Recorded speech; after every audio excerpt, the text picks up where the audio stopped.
Okay. Hopefully the audio is fine. Fun side note. I got the wire in yesterday that I was supposed to put into my mixer and then hook to my gaming PC so that it works. And I tested it last night at 2 a.m. and it works. It's awesome. It sounds perfect. It sounds exactly like just my usual microphone voice. So now I'll be able to play games on the gaming PC where people over there can hear me talking while you guys get to hear me talking. So that's, I mean, some of you probably don't want to hear me talking, but that's, you know, it's neither here nor there. Yeah. Let me just double check, make sure everything's good. Yeah. Because we've got fun stuff ahead. Look at this. So this was the basic. I then spent a little bit of time after the fact painting a lot of the trim work by myself. I don't know if I like it though. This has been a struggle. This has definitely been a struggle. I think what I want to do right now though is we're going to get a really, really, really dark blue. And we're going to try to highlight the black armor. And I think that should be my next step for all of them outside of doing, you know, the green flame. And then we'll go from there.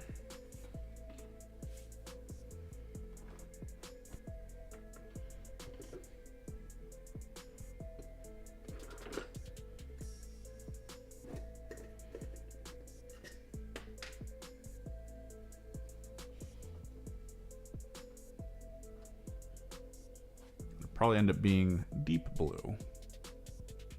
It's not like the darkest blue, but it's a decent blue.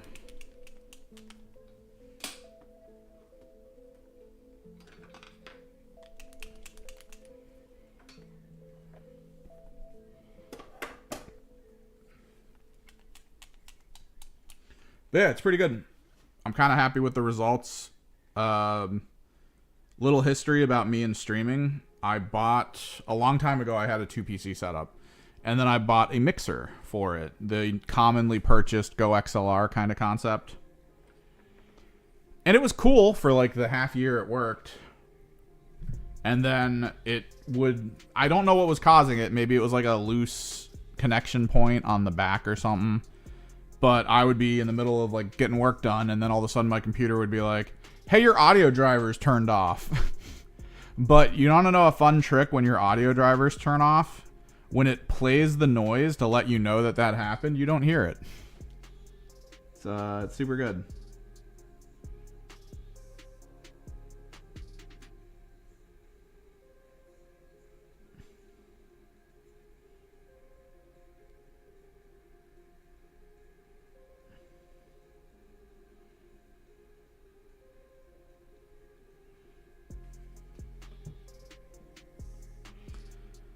And that kept happening. So I eventually was like, screw it. I'm going to go back to single PC streaming. Because I wasn't really playing any demanding games anyway at that point. But, you know, I still kind of wanted to be able to do it. I have a really good gaming PC that I rarely turn on. And there were some games at the time that I was like, oh, it would be really cool if I could play these. But I got to focus on other stuff. We might two-tone this. I might actually get a highlight blue. And try and put some highlight blue down in some areas.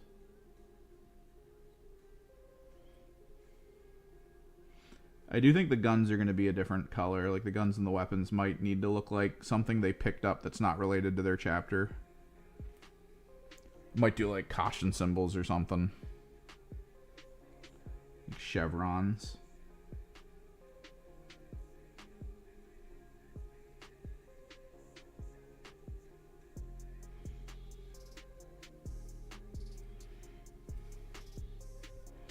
But then I moved over to a Razer mixer. because I was like, I use a lot of Razer products. This should be awesome. Spoilers, it wasn't. It would constantly break. The drivers for it just wouldn't work. And like the more I used it, the more I realized I think like every Razer product I've ever used in my life has pretty much worked like a little bit and then just suddenly been like, I don't want to work anymore. And then when I looked into it and they were like, oh, you have to have like 4 different versions of Synapse installed because the old Synapse does the old stuff and then the new Synapse does the new stuff. And it's like, I think I'm going to move away from Razer products. That's what I think I'm going to do.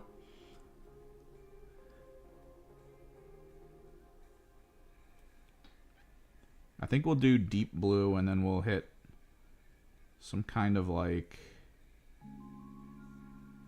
specialty blue, like some slightly more unique blue, specifically in the higher up spots.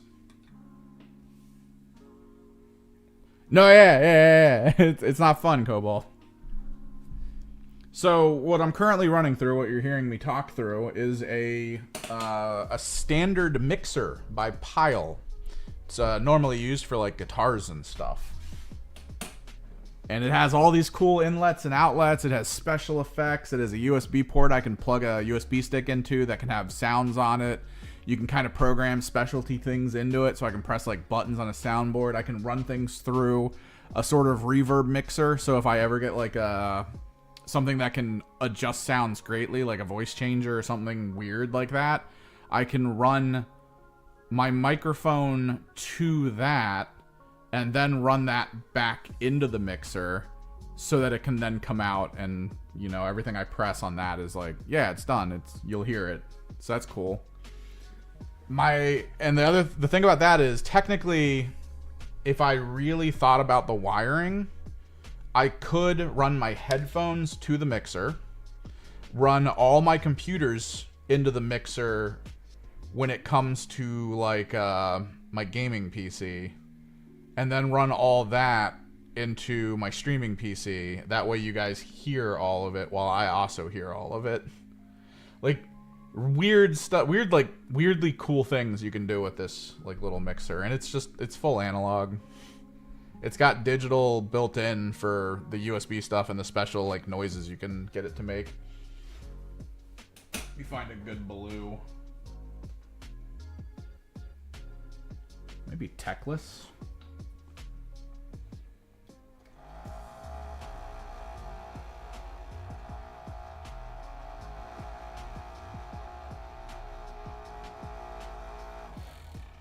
One of the people I did a podcast with, who's been pretty busy. We haven't really seen him in a while on the podcast. He's a guitarist. He likes music. He does programming. And he tried to use a Go XLR for a while as a good XLR. Like, the whole thing about it was you could use a good condenser mic, and all the stuff to control it was supposed to be built in. But when he was using it and he was listening back, because you could press a button to hear your microphone, which that's pretty cool. He was listening back to it, and he was like, he was hearing it, but he didn't like what he was hearing. Like, it was tinny and weird, and he was like, that's odd for something like this to claim higher levels of fidelity, but to not actually put forward higher levels of fidelity. It's a little off.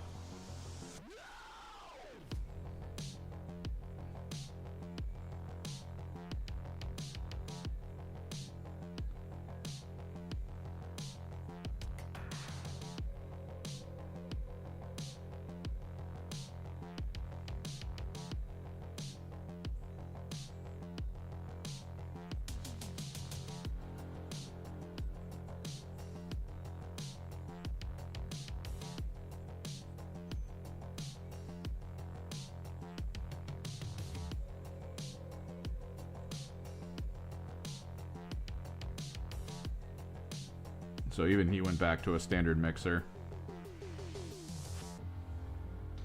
I'm pretty sure the one person I work with uses one of those like multimedia input situations, like a Go XLR or something. He might use the Focusrite I told him to use forever ago, though.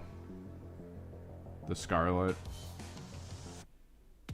Because he keeps getting static on his microphone after using it for a certain period of time. And I've told him to, like, plug in something different. But if he gets static after, like, an hour, it's honestly got to be something about the interface. Like, just becoming a little bit problematic over time, like overheating or something.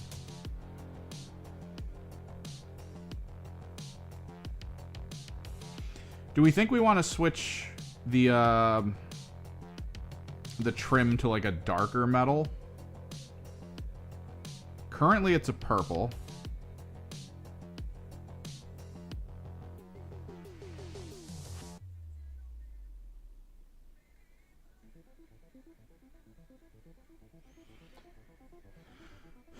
But I don't know.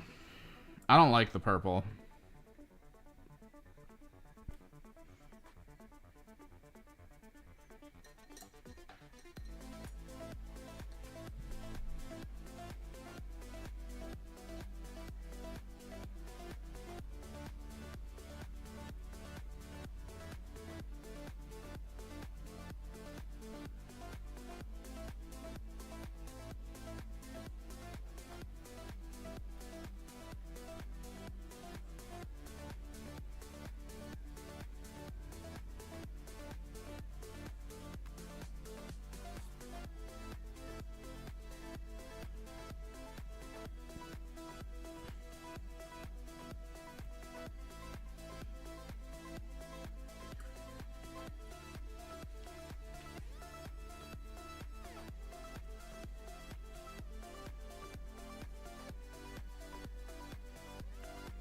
Alright, so I think our next step,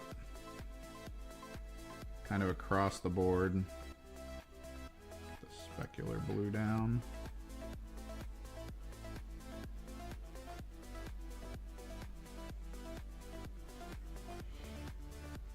I think we go across all of them. We do the warp fire green on all of their fire components.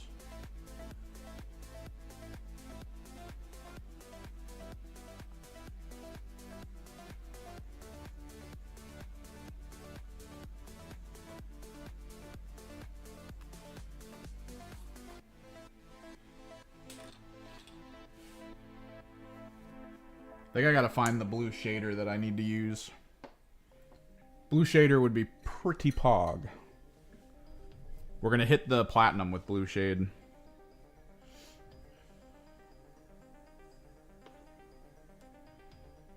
So it's not so flat. But for right now, we're gonna Hex Wraith Flame. Every single one of these bastards.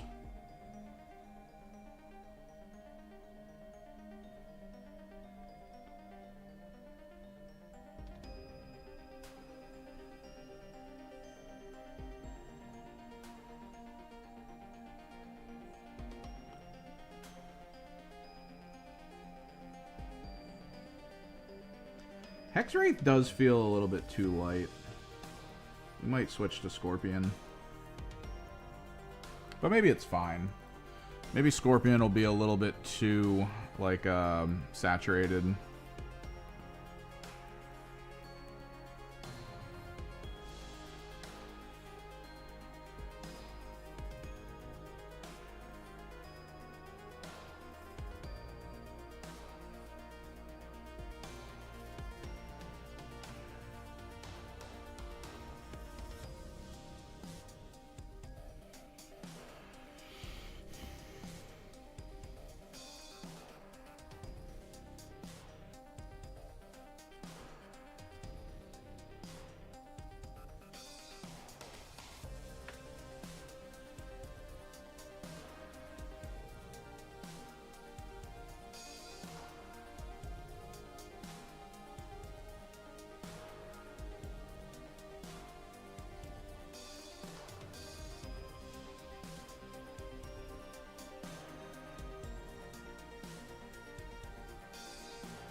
So they released the matchups for the tournament I'm going to try to get to on Sunday.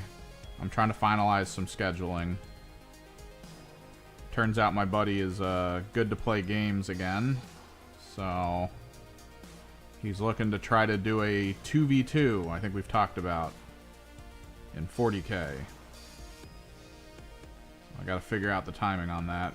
Because my tournament's on Sunday. And if it's one of those situations where I'm like, there's no way in hell I'm gonna make it. And like not be dead tired. Because it is a half an hour in the opposite direction of where I'm driving to get to his house.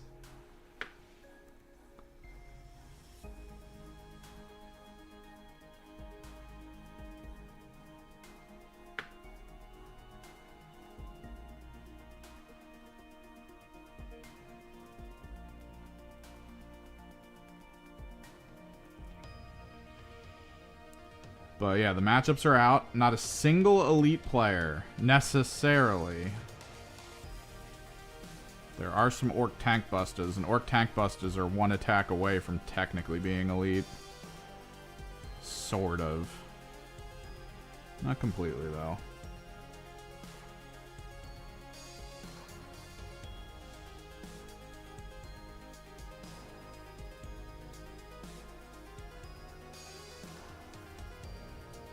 My first match is against Goremongers. As Chaos Cults.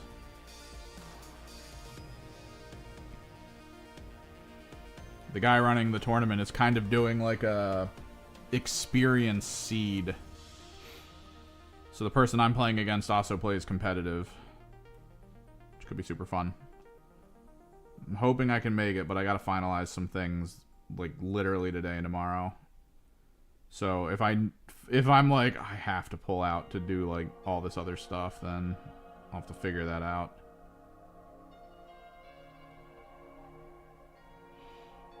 We'll see though. The hope is that Friday night into Saturday, I can hang out with my buddies, and then Saturday night I just come back, get good sleep, and then go to the tournament.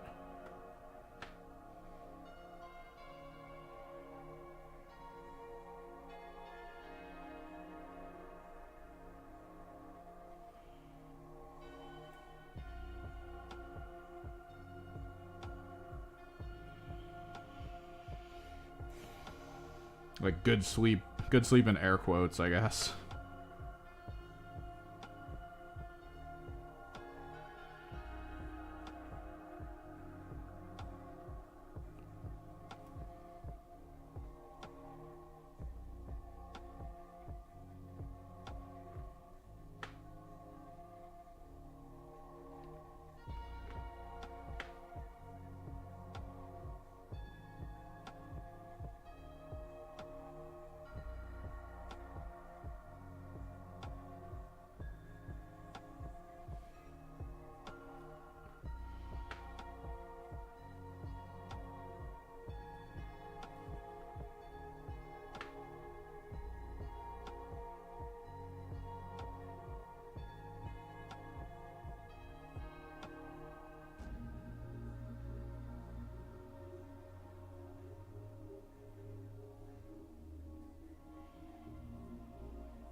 I really hope that these guys' rules don't suck. Like, oh man. Like,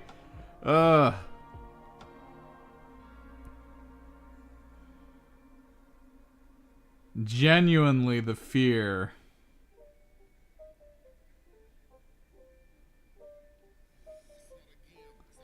Finding out day one that they're like, oh yeah, they have 3+ saves, but we gave them like 10 health. Like, what? Yeah, you still only get 6 of them. It's like, no. Stop, please.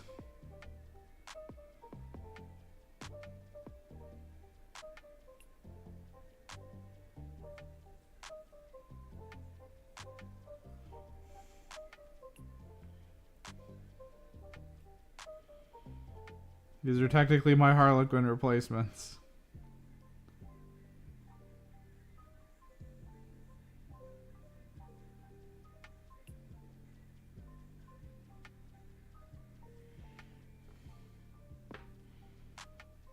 Maybe we try to game a little bit tonight. I'm super excited about the setup. So after we get a nice long paint stream in, and I get run a little couple errands, might do a little game stream from like 7 to 9 or something. Specifically over on Twitch.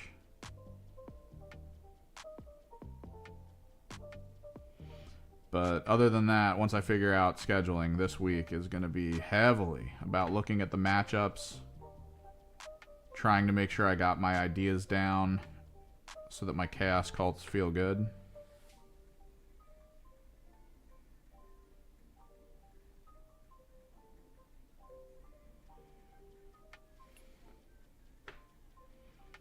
We have to consider that we're apparently running every map, like every current tournament organized standard map, like not open.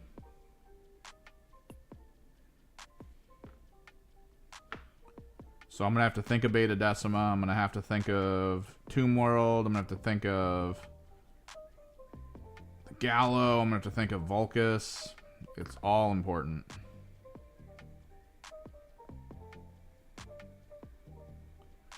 It's gonna be grueling as hell.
So many of these to go through. Please.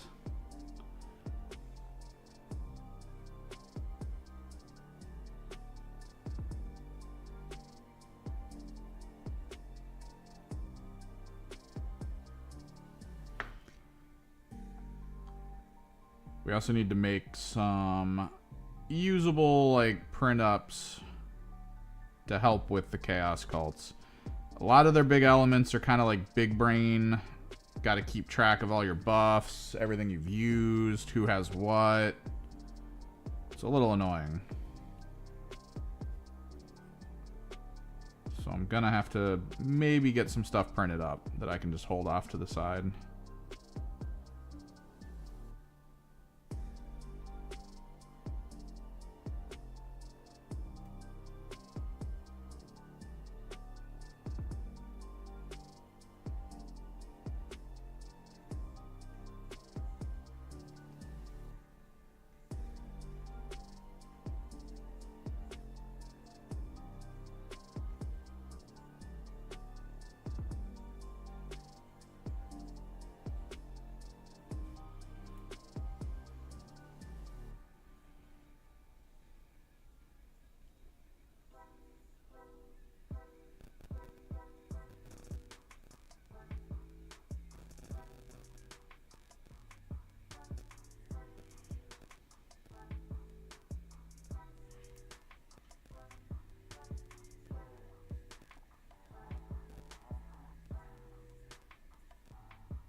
Maybe when we're done this, we'll hyper focus on painting the Chaos Lord.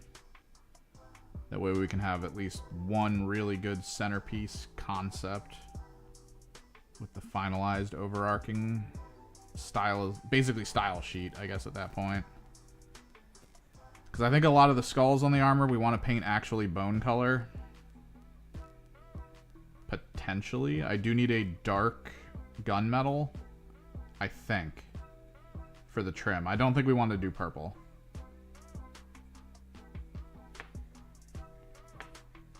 I think we're going to do like a dark gunmetal-y thing.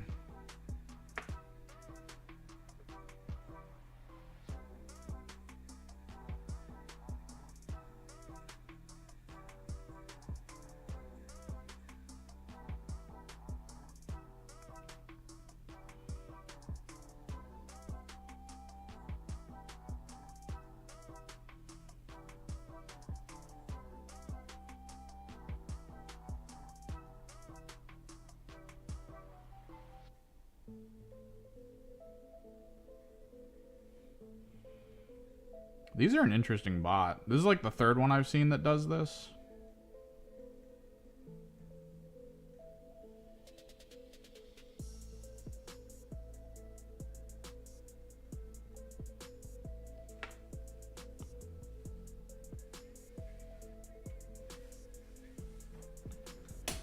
It's like your username is Veroxa31, but it's Veroxa9. That's interesting.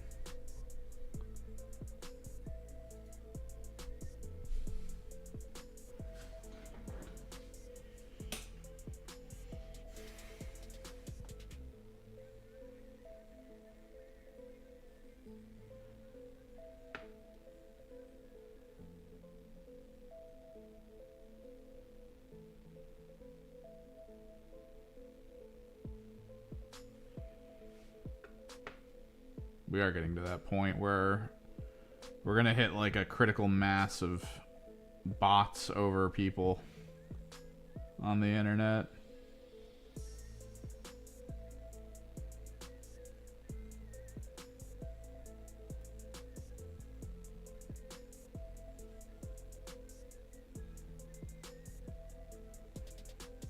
It'll be funny.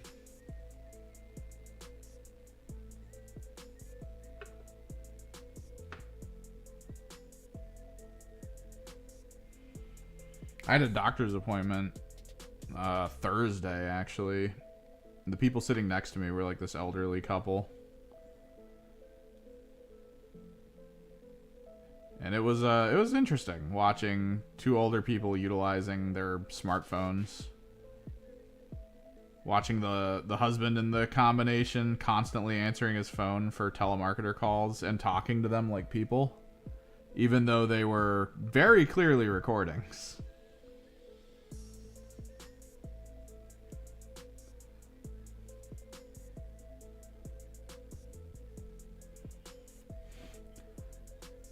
It was one of those situations where he picks up, he was like, hello? Hello out there? Hello? And then the person on the other side was like, sorry, there seems to be a delay. I'm calling to let you know that we are a telemarketing company and we can sell you a... And like, while the thing was going on about it, he just cuts them off. It's like, well, we got AT&T where we're at and everything's cool and fine with that. It was wild. It was just crazy watching him talk to not a human being.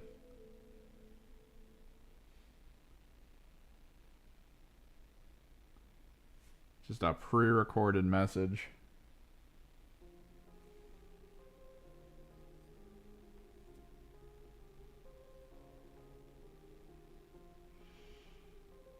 And then he kept showing his wife short form media that he was looking at for beauty products that he was sending to someone, I guess like their kid or someone they knew.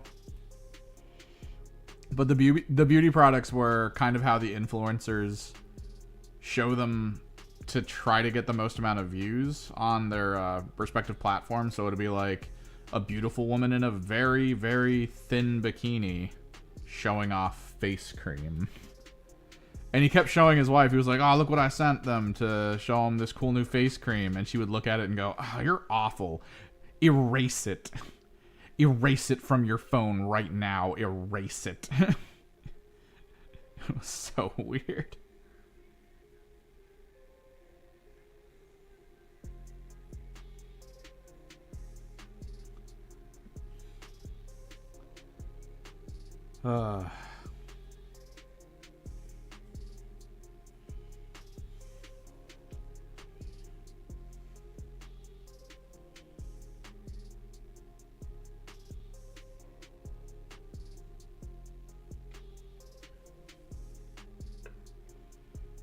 To be that old and tech illiterate. Some say ignorance is bliss, but I feel like in that situation, ignorance is a step away from you telling your social security number to something you shouldn't. I don't know if there's bliss in you having your identity stolen.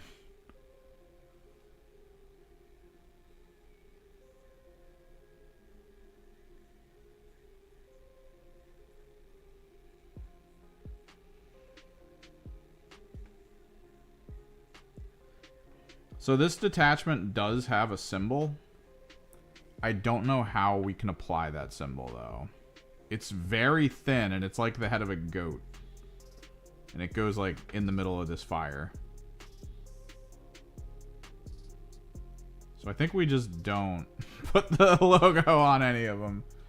I think we avoid it. We don't go that crazy. Unless...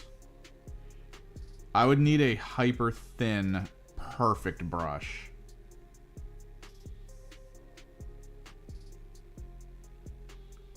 And like stabilizers and clamps and stuff. Cause like, by God.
Didn't get tabled.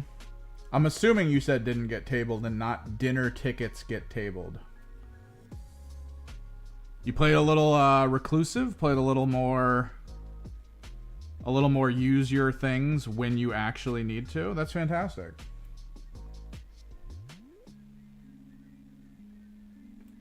Focus on scoring and not needless exertion of your units into situations that means they're not going to be able to do anything.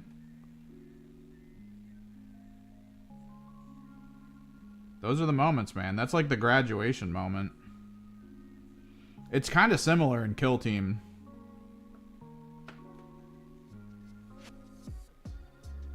Knowing who to sacrifice and why.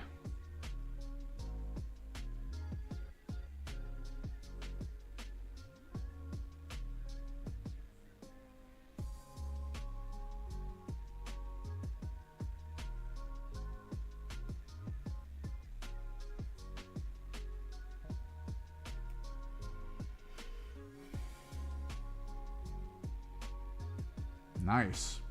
Because, yeah, custodes are, you have to be hyper patient. You have to be hyper aware of your interactions. They don't, to be clear, they don't win often right now. Like, they're not high up in the top 10s, usually. There are some people who do really well with them, but they're not considered, like, easy for getting, I guess, podium spots at tournaments. But if you can at least pilot them well, you'll feel like you did a decent enough job. And potentially even surprise some people, which is always cool.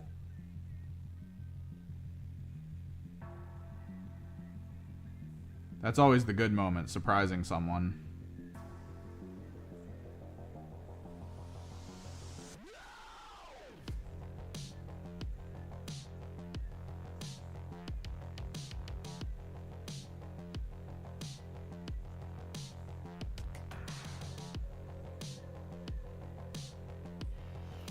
That's good, man. Congrats. Now you have to hold on to this feeling and continue forward.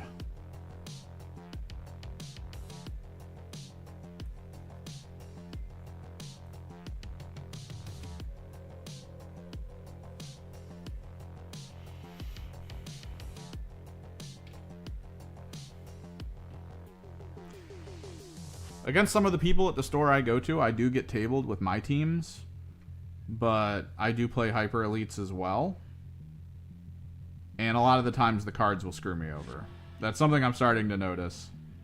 Is the cards will be like, hey, you can get 4 points if you just lose a very key unit that you don't want to lose. And it's like, oh, don't make me do it.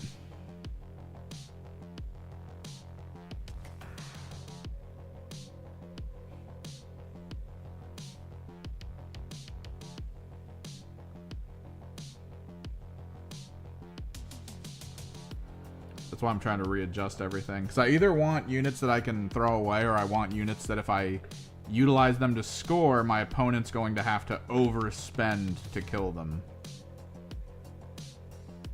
Which would let me do, like, crazy things.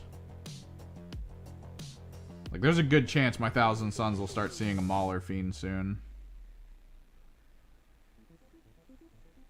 Put that little bastard on an objective. And be like, try to kill it. Go.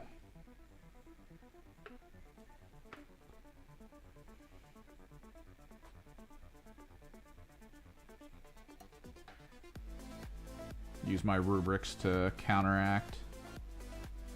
Get in there and destroy whatever took it out.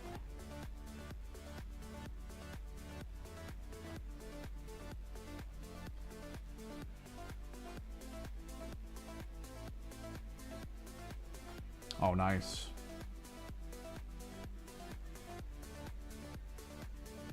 Shooting does freak people. Oh, speaking of which, you reminded me. This is why it is important to ask your opponent stuff. You can always tell your opponent, like, general things, like, this is a really good shooting unit. Like, you can just say that. You let them know. They're like, this is a really good shooting unit. And if they don't want you to elaborate, that's, like, kind of fine. You shouldn't necessarily go into every little element of everything to get people to like know what you're playing. But I'll go down things. I'll be like, yeah, these guys are good at shooting. They get, if you're on objectives, I get full rerolls. If you're off, I get a reroll of 1. And it's fine. Like I'll give them the basics. But I got surprised recently, which is what I'm looking up, because I almost don't think it's right. But if I read that it is, I'm gonna be a little sad. Space Wolves have a unit that's a very basic battle line unit.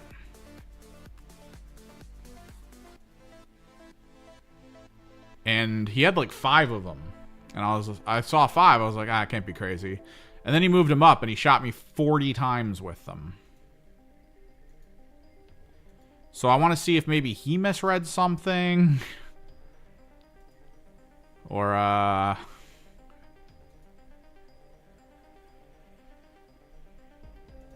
what happened.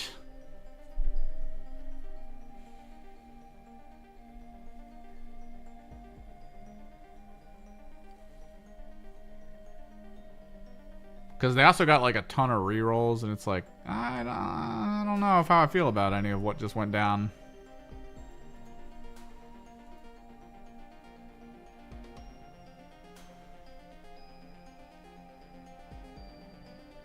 I don't know what they were. That's the thing. I'm trying to remember what they were.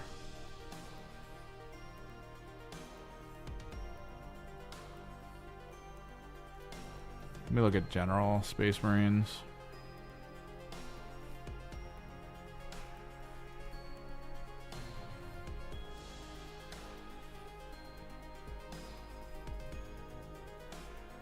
Haywire Mine, it's not that. It's none of those.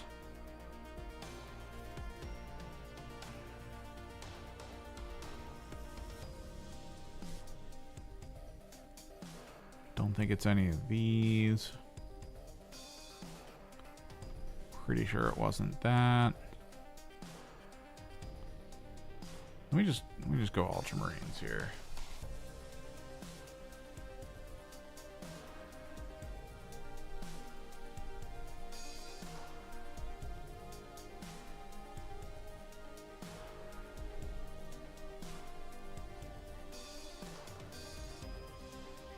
Oh, we've been painting for a while. The airbrushing is done. We're just going through, trying to hit all of them with a Hexwraith Flame.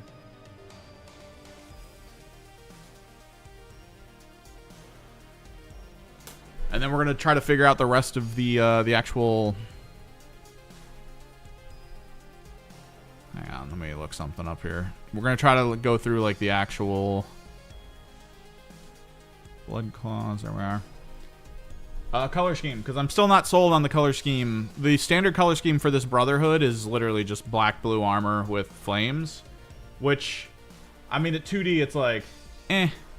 But when you get to the 3D with like all the trim and everything, it doesn't look good. So we actually need to maybe update it. I looked around online at some people who did the Brotherhood paint schemes like more recently, and yeah, they all seem to decide that bulk gunmetal trim is like the best way to go. Let me take a look at this though. It's not assault intercessors. It's within range of an objective marker. Each time it attacks made damage characteristic of 1. It wasn't these. Each time this unit selects to shoot, it can use this ability. If it does, until the end of the phase, add 2 to the attack characteristics of the bolt rifles equipped by models in this unit and can only select 1 enemy. This is what he did to me. He had 5 units. It was a bolt rifle, which is 2 attacks, so it ups it to 4. 5, 10, 15, 20, 25, or 20. I feel like, yeah, so 20 goes to 40. 5, 10, 15, 20. No, it's, Jesus. I think his leader might have had, can his leader have a bolt rifle? One model equipped with a bolt rifle can be equipped with 1. Yeah, he didn't do a grenade launcher. Close combat weapon. Sergeant, so the sergeant starts with a bolt rifle, which I think he gave it. So he had 5 intercessors on field with bolt rifles. So 5, 10, 15, 20, 25 base. And then you double their attacks if they target the same unit. A 5-man unit gets 50 attacks. Oh no, my brain's off. Hang on. 5, 10. No. Yeah, my brain's off. He should have only gotten 20 attacks. I think he I gotta catch people on these rules more. This is my issue though. Or was it Blood Claws? No, it's not Blood Claws.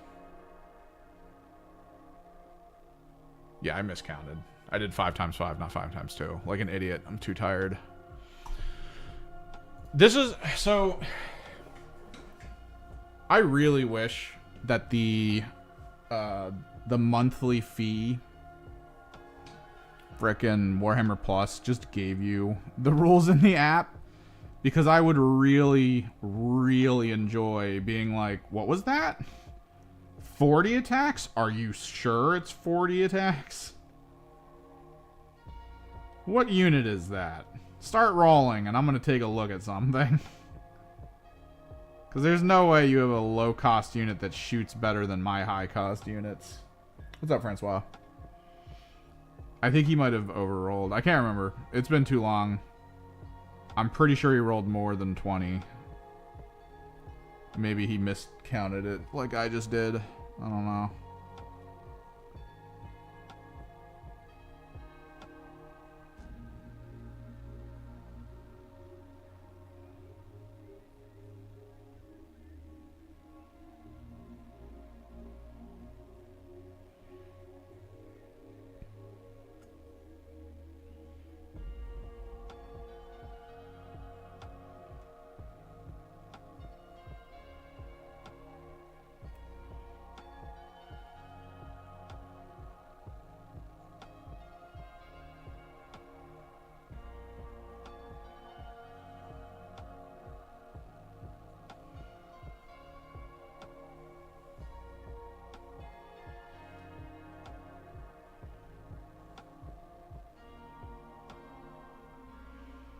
Ah, yellow. The best paint.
Stuff's live, right? I'm not going crazy.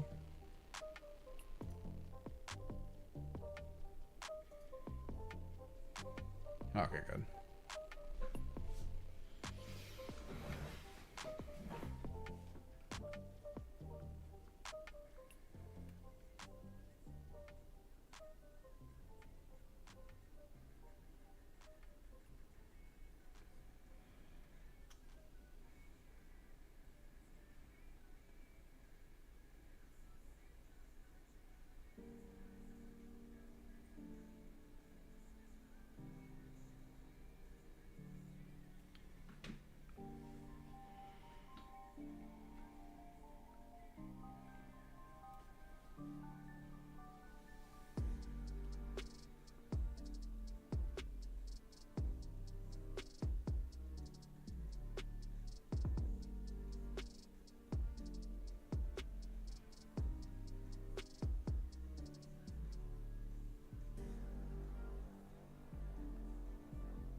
I mean, yellow is an attractive color on minis. It's bright, it's noticeable.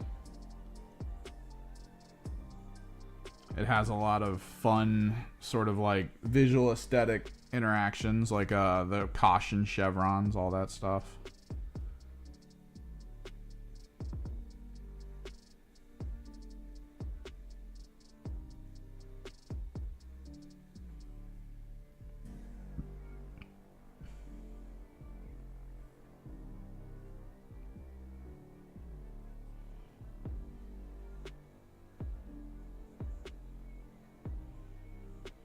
I'm probably going to do some on here with these guys, since I want their guns to be a little different.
Oh, nice. Plague Sisters.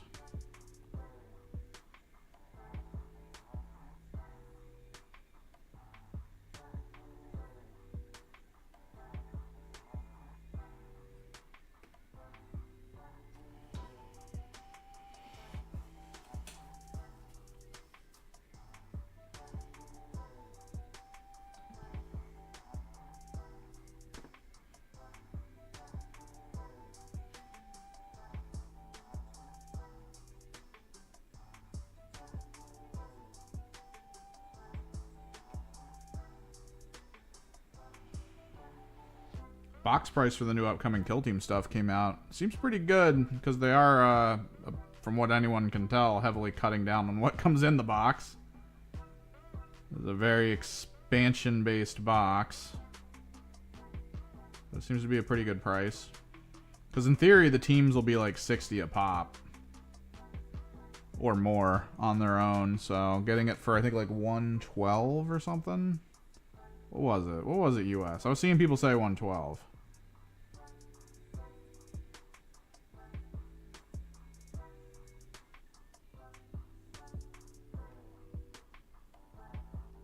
Seemed to be a pretty good deal. Still not the best deal in town. Ashes of Faith. God, you got so much stuff from Ashes of Faith. Most of it, honestly, needless. The stuff to track how the Ashes of Faith campaign was working, very mid. But then the full Chaos Cultist squad, the full Inquisitorial Agent squad, with ally potentials. Oh, that was so cool.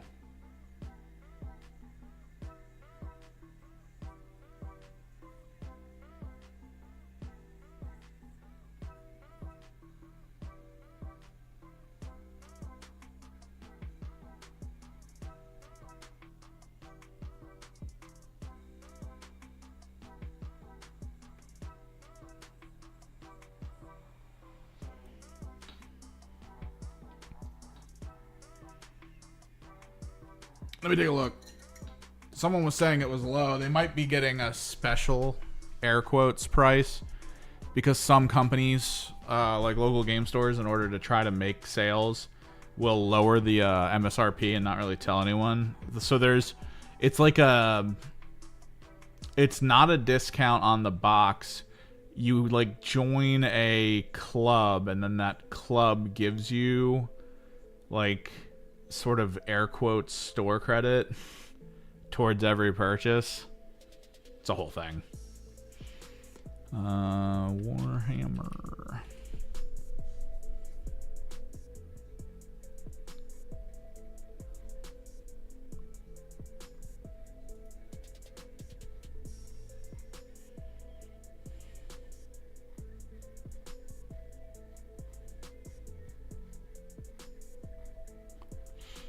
Oh, Nurgling hoodie. Looks like it's made of plush. Who would buy that?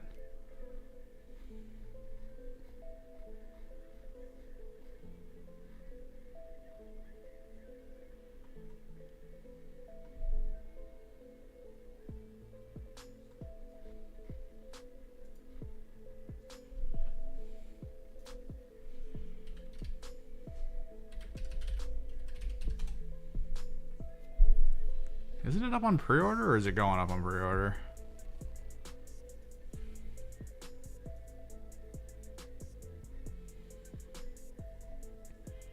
I feel like it's an in-store pre-order.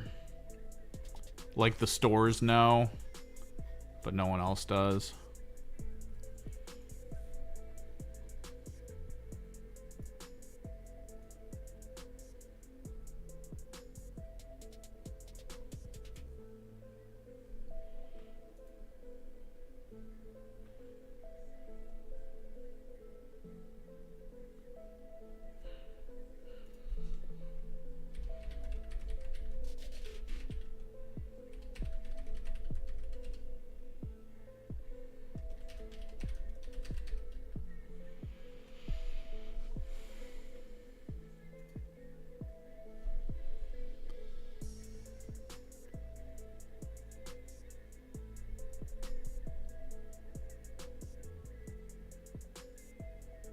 Trying to see where like someone was talking about this. They were talking about splitting the box with someone.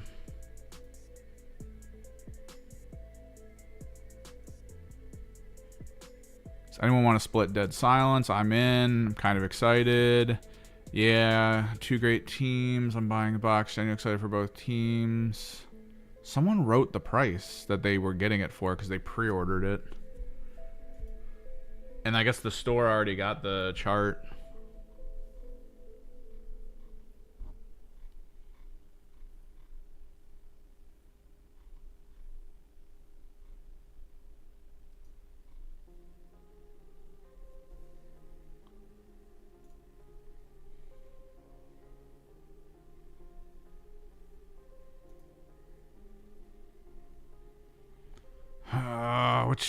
Which of the 10 discords I'm in for this nonsense?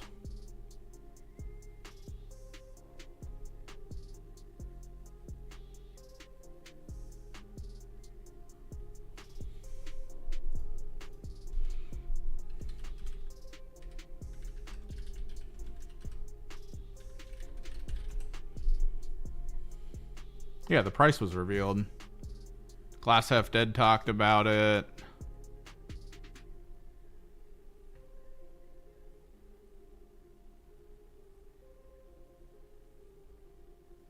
Ah, it looks like 150.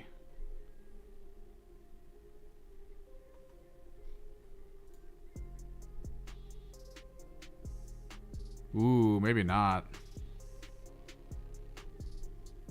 A website already has a pre-order up claiming 235, reducing to 218 for like an initial pre-order sale. Oh no.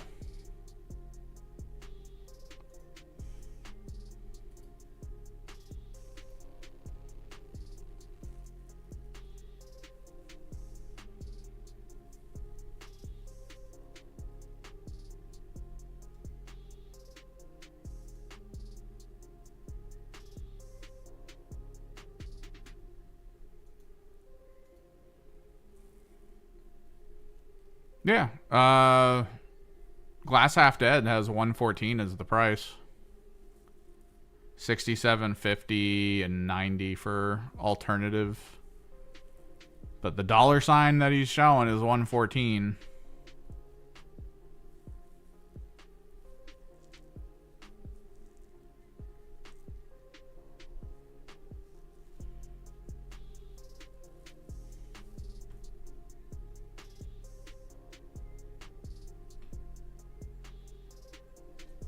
Cheap viewers.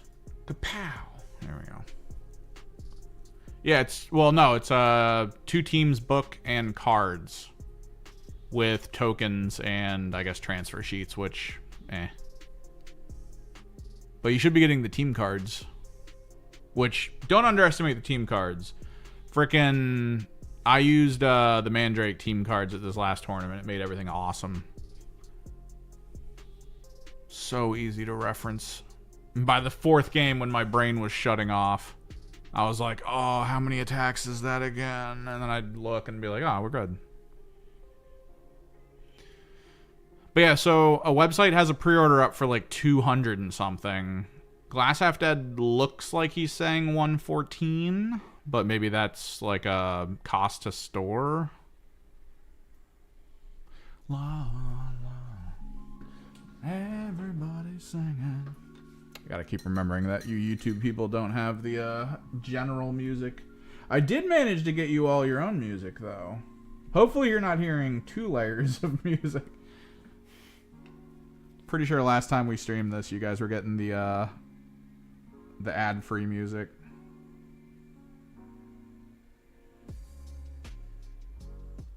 Oh.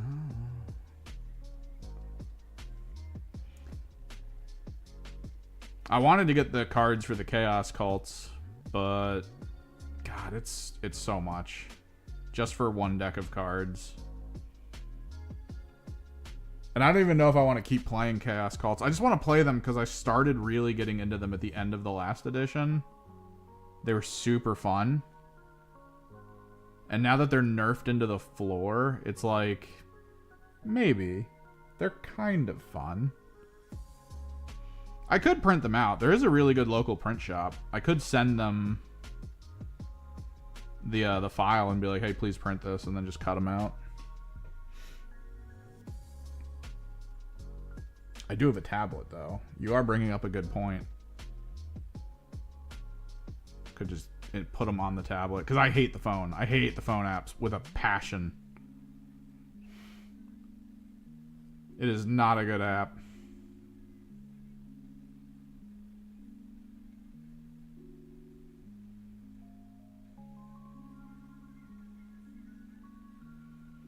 It's a freaking PDF viewer that weirdly has a good search function. You can search in it to find things, and it'll actually pull you to the PDFs that have that information, which is interesting to me. But like, still, I hate that when you're scrolling through it, it's like, hang on, I gotta load this high resolution image and then downscale it. Okay.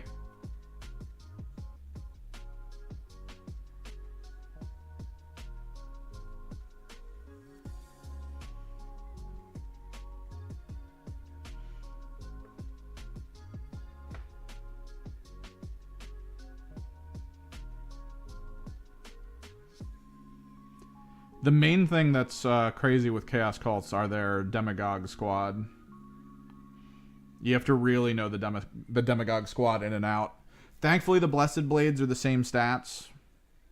I kind of just know their general how they work situation. The one big one is knowing everything about the Psyker, the Demon Blood thing. And I really hate that the Demagogue leader is like so garbage. She allows you to select something and get it to fight again, that's cool. Like being able to force an enemy or an ally into double fighting, rather. And dashing. Like you can do a dash and a double fight, or a 3-inch charge. I kind of scared the hell out of the Canoptic player at first that I was going against, because they assumed I was going to pick this one model that was nearby. But instead I did the Demagogue first, charged, the torment into fighting, caused it to fight, almost killed something, and then it was like, all right, next turn, if it doesn't like kill now, I'm just gonna activate it, kill, charge. Like, there's so many cool functions there.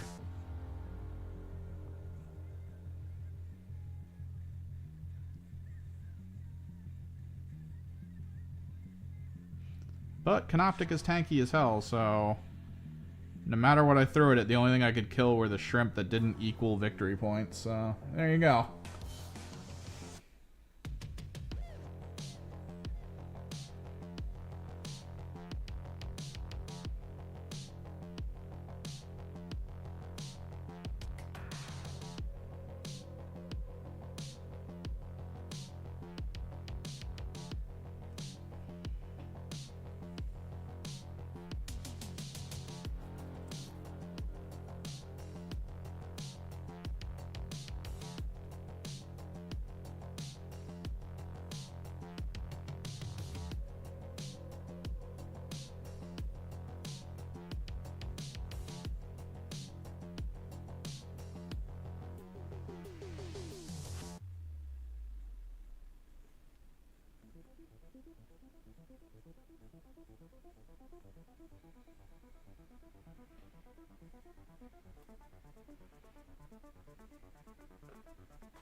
Maybe I load it all up on my tablet, take my tablet in. I might have to get a new battery for my tablet soon. It is like a 5-year-old tablet. If I get a replacement battery for it, it'll probably run better. I feel like it dies in 3 hours, regardless of what you're doing with it. Thankfully, it has an exterior battery and not one I have to dig into it to get. Because it's designed more like a laptop than anything else, which is what I wanted.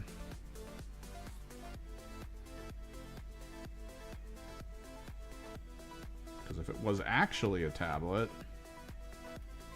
the program I use on it for artwork would have been a monthly fee.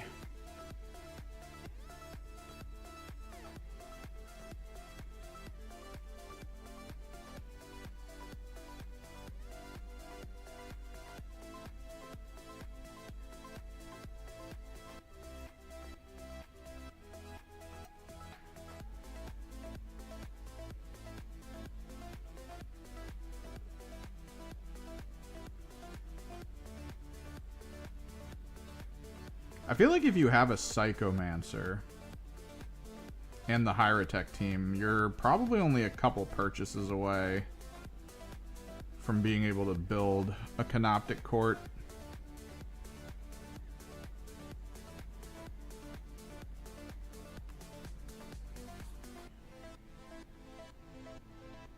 Run like flayed ones as those little plasma sites.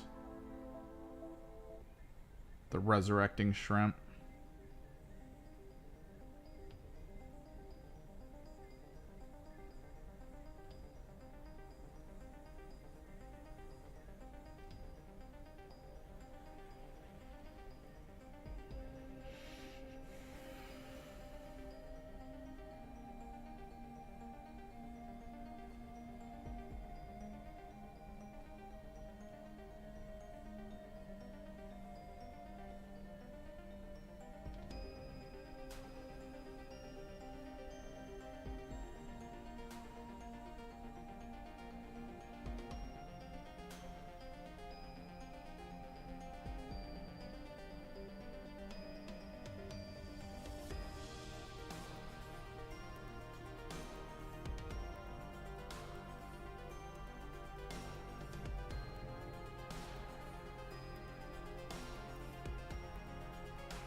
Hopefully you don't mess up at coat 1500.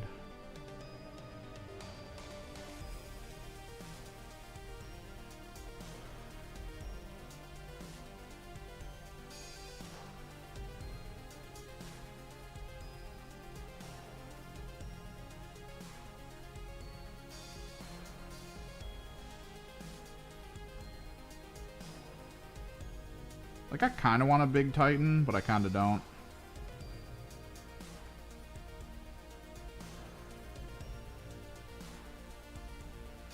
The level of project that would be for me.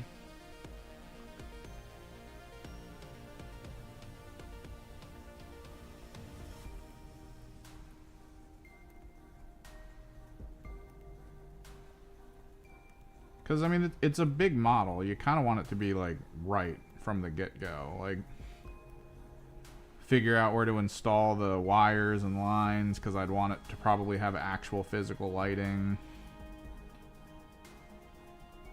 Might buy some, like, old kids' toys that have those really fun, like, like, laser shooting noises and just craziness. Like one of those really old wind-up robot toys that are basically walking fire hazards with the flint inside of it that spins and just starts shooting sparks everywhere.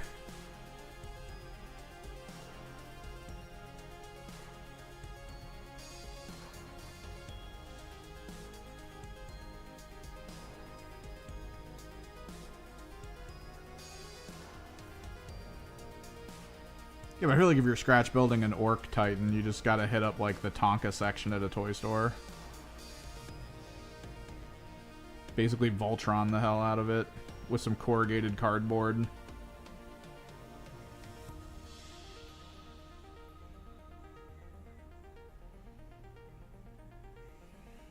I'd be out here trying to make a Warhound Titan look like a Thousand Suns Titan. So that some nerd can yell at me for not making it look like a Titan house. Instead, there's, oh, I don't know if they'd have their own house of Titans. They'd have to, like, work with a Titan house, and I'd get to sit there and be like, that's cool, guy. But mine's wearing a giant pharaoh hood, so...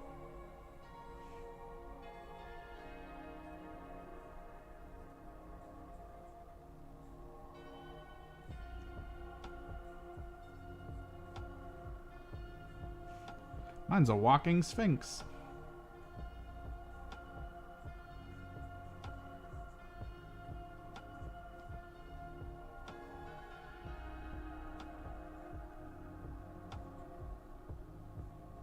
It's like the Lux Casino came alive.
So my first matchup is going to be against Goremongers.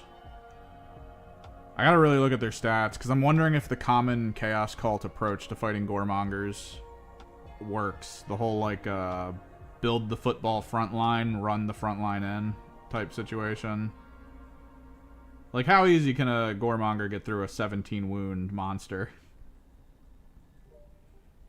Is it easy? Because that'd make me go like, huh.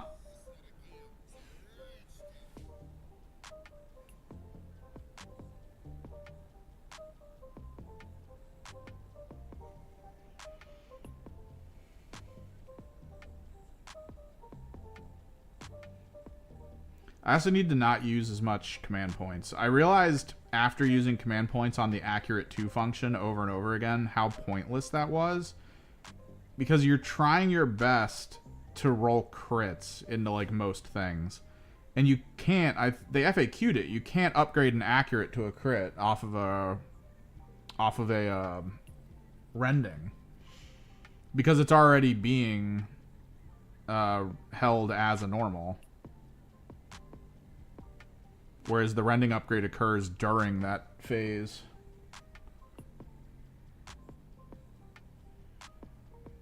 So I kind of need to avoid using accurate too and just hope.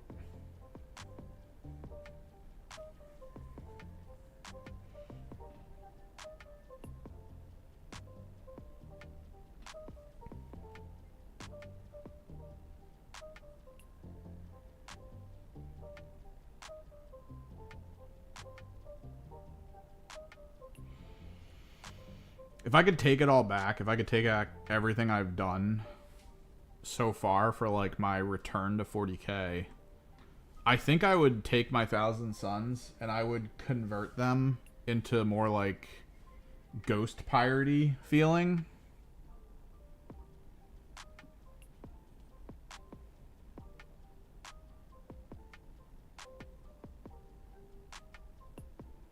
And then I would have redone all of the knights that I painted to kind of go alongside of them as sort of that like roving horde of knights that fade in and out of reality kind of situation.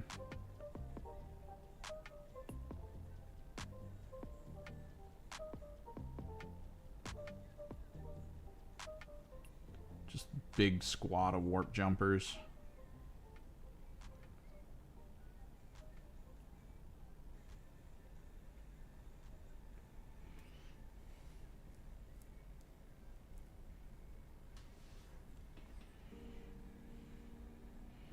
Just go to a museum that's doing like an Egypt theme thing and just buy something from the gift shop. Make that my Titan. Just a big old sarcophagus that I slap on top of a base.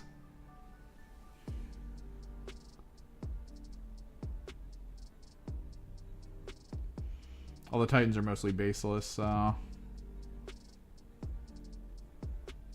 basically glue like 2 doll's legs to the bottom of it or something.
I saw some good 3D print upgrades for the War Dogs, where they had like Anubis heads instead. Those are pretty cool.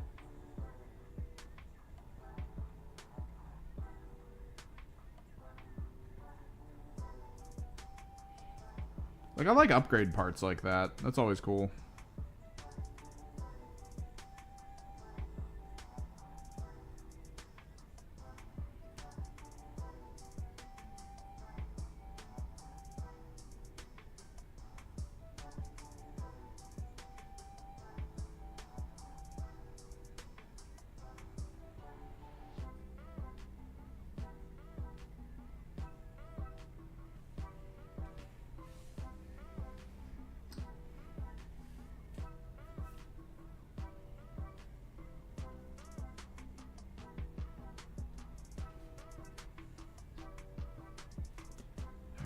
Three more to get the green down on.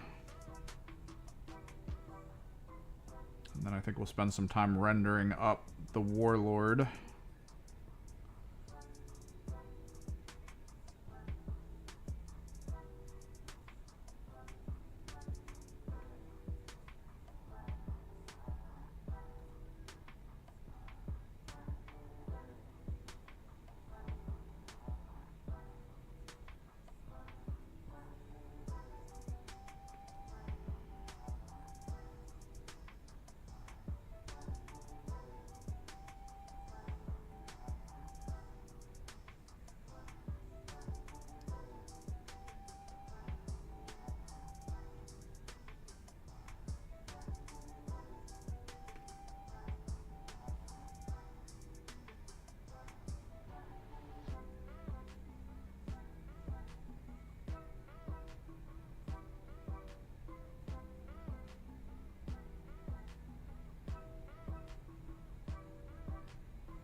I think on a War Games Live, I saw that game that was like 3 or 4 Stompas or something. Are there 2 Stompa variants?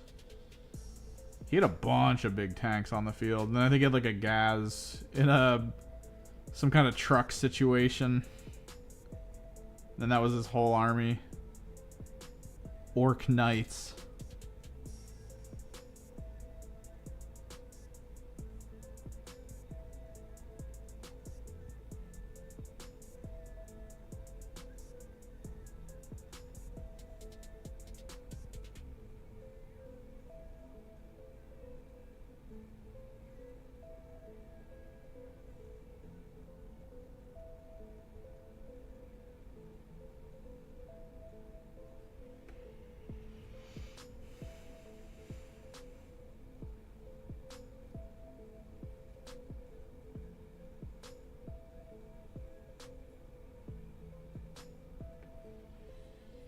I'd have to say one of my favorite things to do when I'm watching like live streams for 40K games. One of my favorite ones to go to. Like War Games is awesome. It's cool. But there's a couple Australian ones that get no viewership because it's always like 4 in the morning.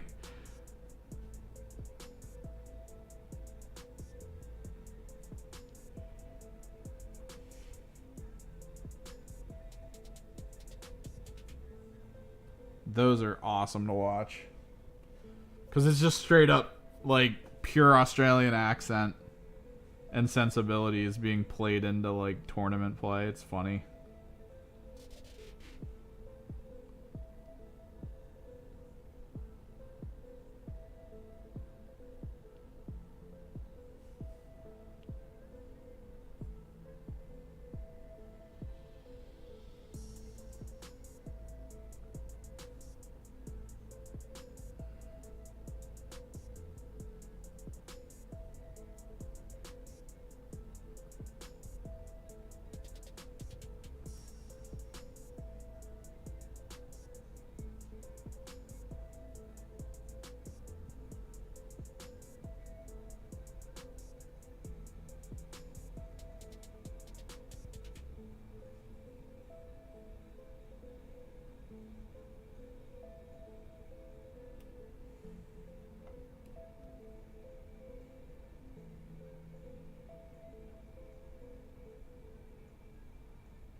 What's up, Sean?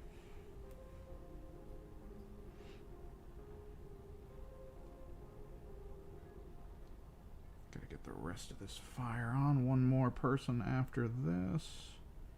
And then on to the blue rendering. Get the armor plates worked up a little bit.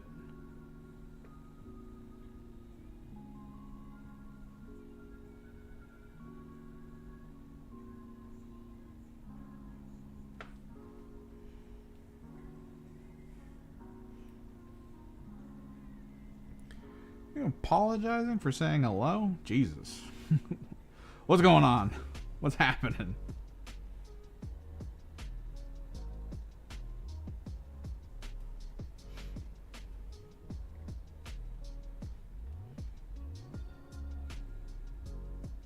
Welcome in.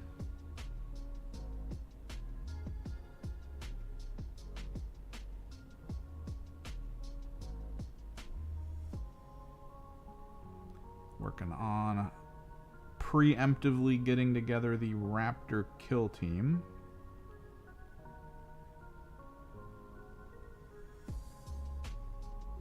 A little bit Halloween themed since we were building them around that time.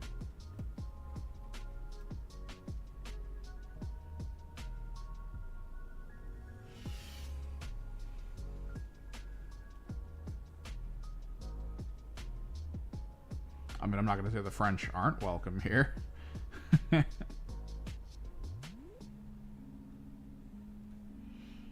But to be clear, I never took French. I took Spanish.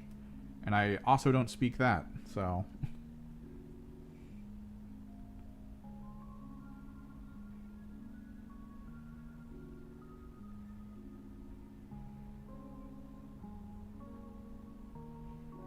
I can pick up words in Spanish. But unlike a lot of people who are like, I took 4 years of Spanish, I can easily speak the language.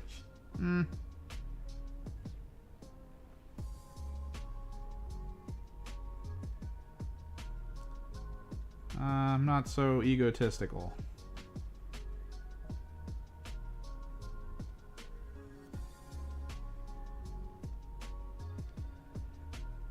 Same people would actively start crying if they worked in the kitchen at the one pizza place I go to.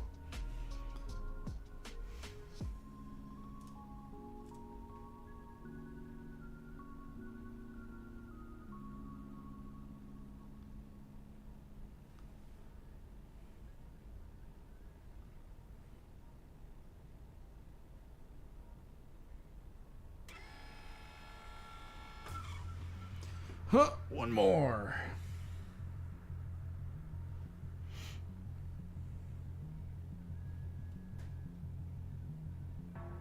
The teacher kept telling me to take AP Spanish.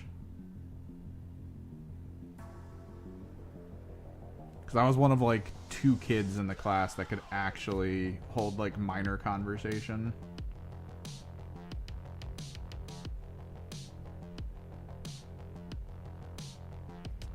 Pretty much everyone else was just there to get a passing grade and move on.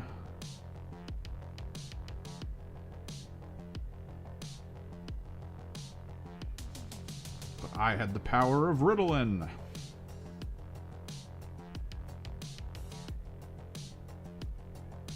Hyper focus on everything. Retain none of it.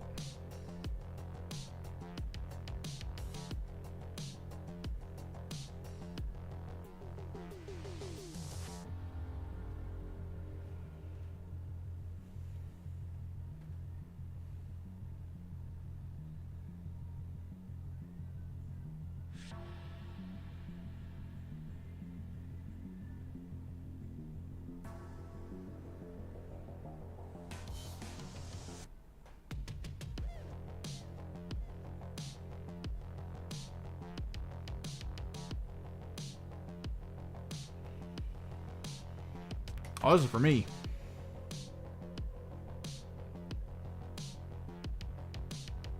I was trying to figure out which kill team I wanted next. I eventually settled on Raptors. I was thinking of getting stealth suits.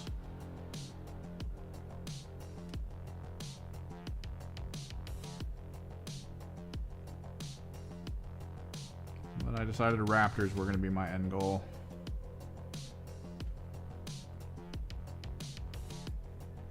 And then I read that one of their core abilities as a team is there's apparently going to be several units capable of picking up enemy units and moving them.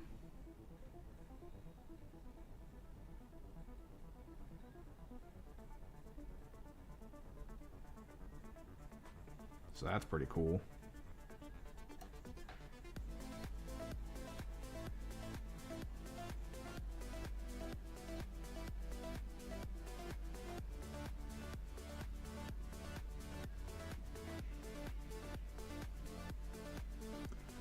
But we have to convert stuff. Because based on the specialist they dropped, we had to get a 2-handed spear. So this is actually a fully custom 2-handed spear. We had to get... Where is he? 2-handed axe. So fully custom 2-handed axe. We had to get one that looked like it has almost friggin' Noise Marine concept screamy things. So we green stuffed some noise pistol heads on the sides of its wings. And then we needed a mutant. So between some Gene Stealer parts and some Chaos Spawn parts, we made a Curse Claw. Yeah, Kill Team, I prefer Kill Team overall. The area I live in is mostly Big Hammer 40k though.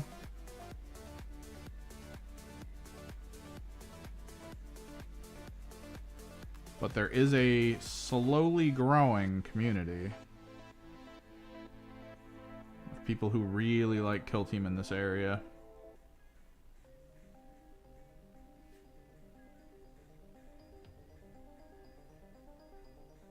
So if I can get these Raptors ready before the rules drop, I'll have a pretty decent team that's up to date on its systems.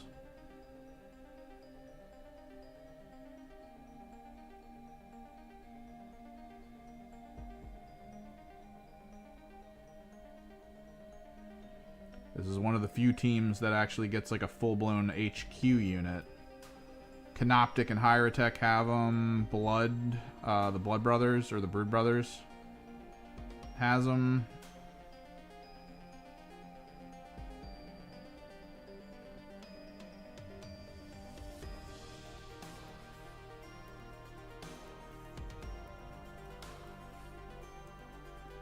we get a Chaos Raptor Lord, Jump Pack Lord right here. Magnetized his arms. But that's that for the green. So let's start working. Let's work a little bit up on the armor plating. I kind of want to do like a style, like almost like a style sheet in the form of this Chaos Lord.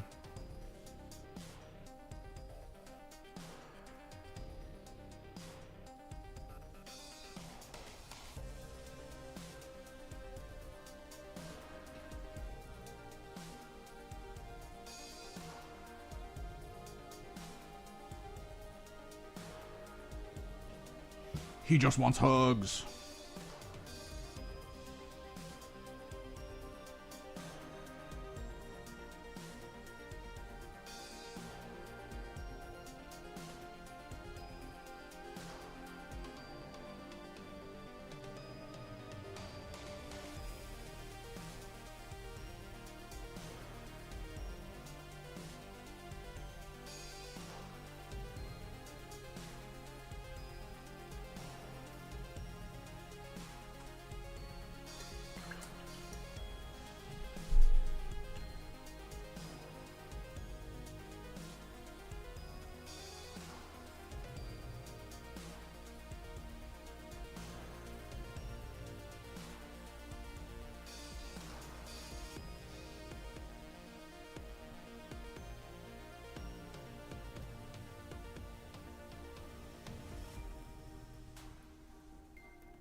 Super dark blue.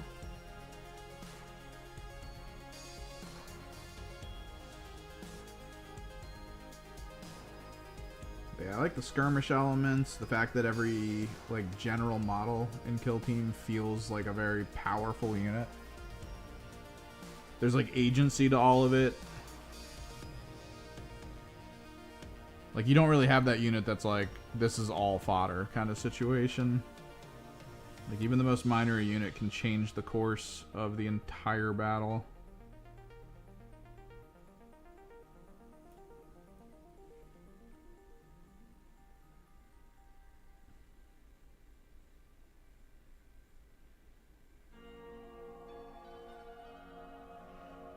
Super fun.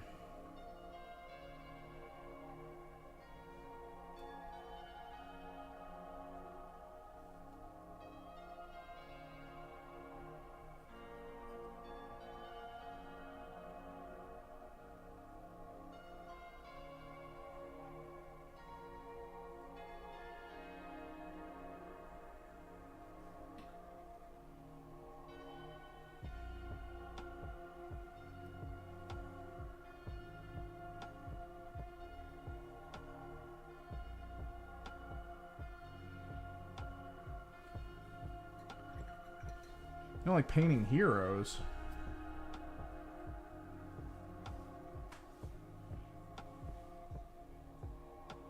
I mean, it's barely an army, it's a single squad.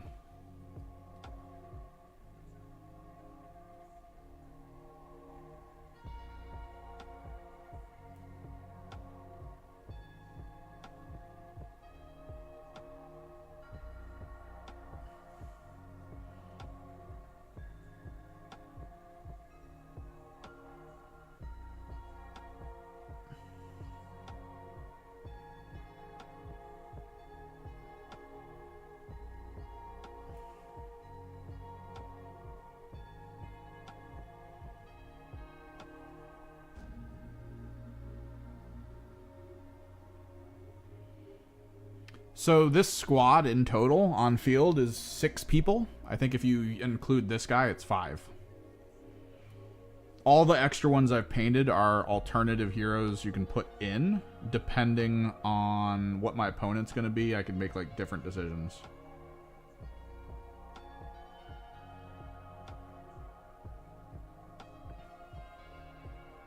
I think the biggest squad that I have is 9 regular little dudes and then 5 large. I want to say 1, 2, 3, 4. Yeah, 5. So 14 people on field.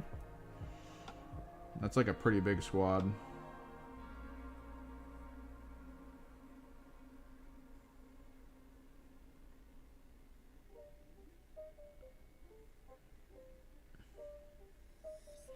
It means you can put a little more effort into kind of the paint schemes and stuff. You got a little bit more, I guess, effect on painting them versus needing to paint like 100 dudes, which is crazy.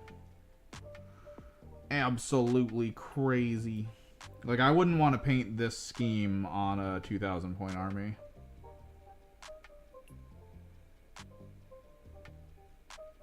This scheme is a bit much for 2,000 points.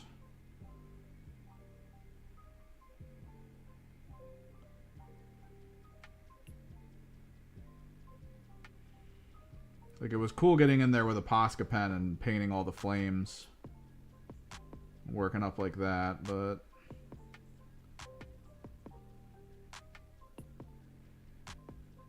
this would be one of those teams that's done in like a year if I kept going that way.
What's up, Kill Team Hungry?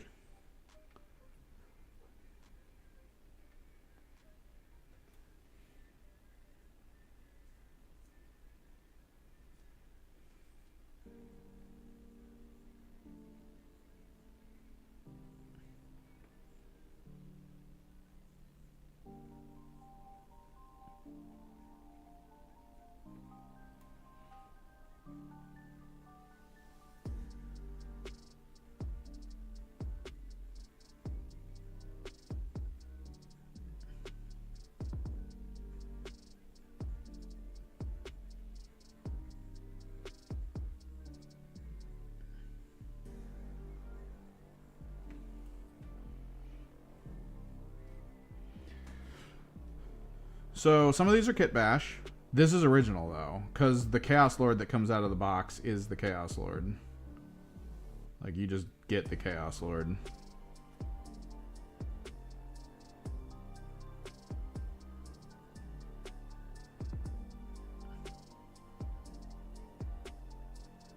But there are some Kit Bash elements.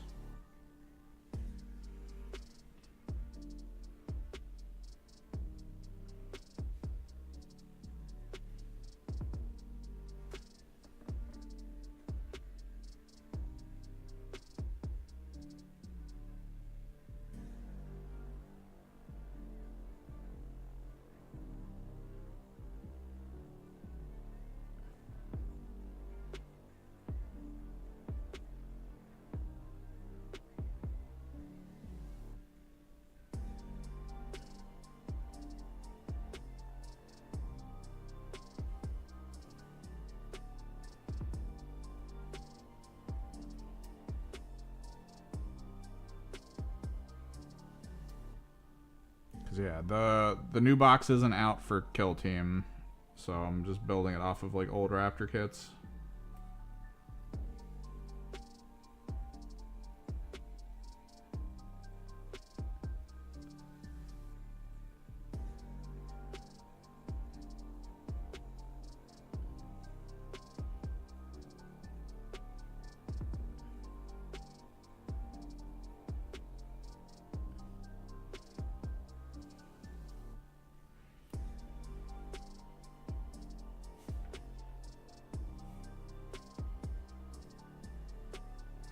Ooh, nice.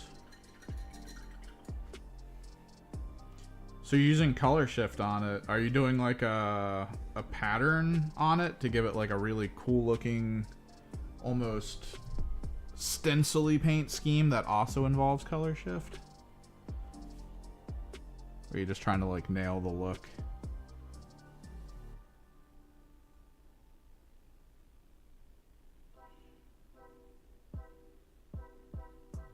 You could hit it with like a fractal.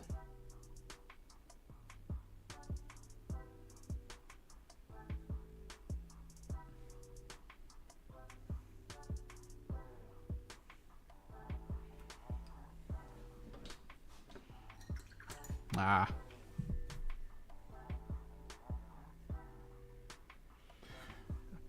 That's because I can't show YouTube chat in the connected chat. Kill Team Hungry is saying that he is working on a 2020 Dodge Charger Hellcat for a Hot Wheels Discord competition. He's using a peacock color shift. But yeah. You'll see Discord pop up, or you'll see YouTube pop up on screen, or no, Twitch, because the running information right now is that if you are streaming on Twitch and you are trying to combine chats on screen, for some reason that equates to treating one side better than the other, which is grounds to have your channel like short-term banned. So I was like, oh, all right, let me not do that. We're also over on YouTube. If we're game streaming, we're only streaming on Twitch. We might game stream a little later. Get some Arc Raiders in or something.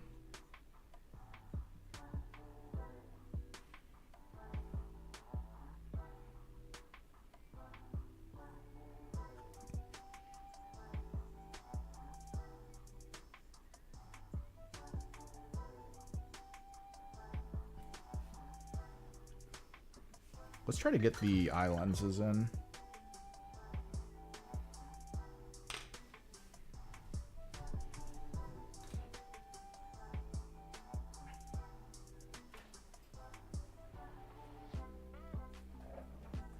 Poggers.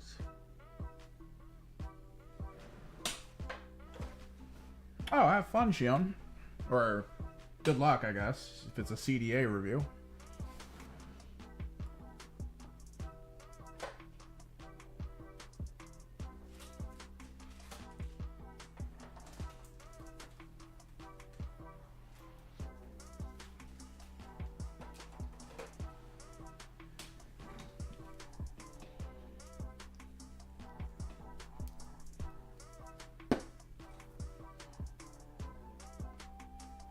Where did I put my brushes? Like my good brushes.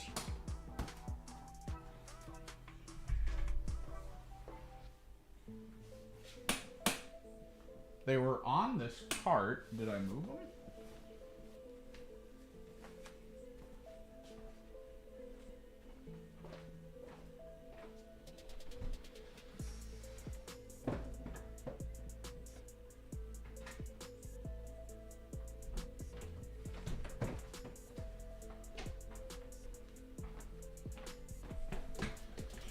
Got him.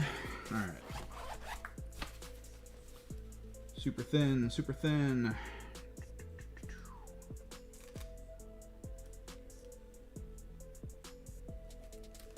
We'll go with this one.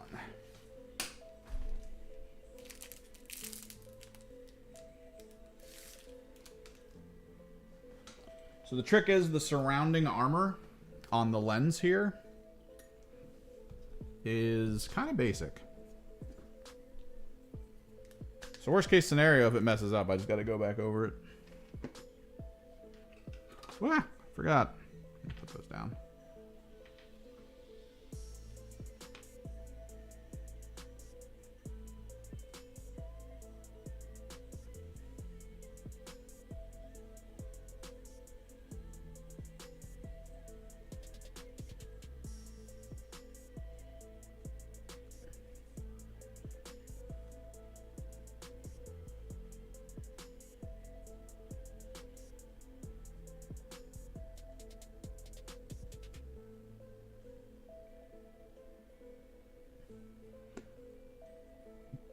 Boom.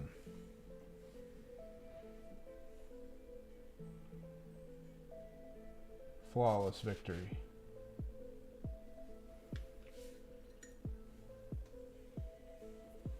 Set this brush aside for the rest of them.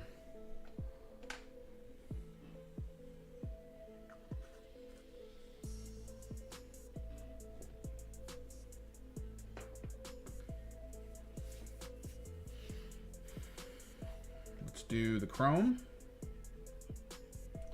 because Bleak Brotherhood has specific stuff that's chrome, so it's like way brighter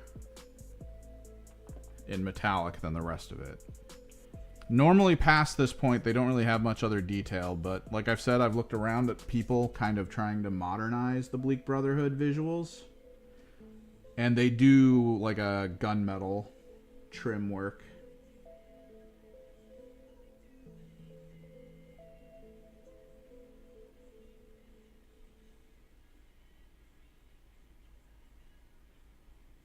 Yeah, we do this like chrome platinum metal because it's so bright.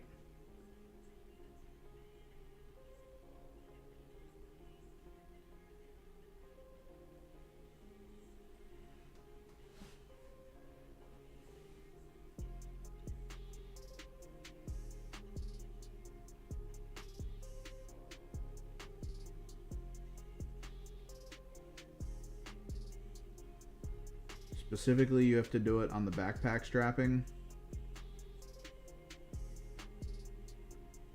Which some of this is tubes and pipes, so we got to be a little careful.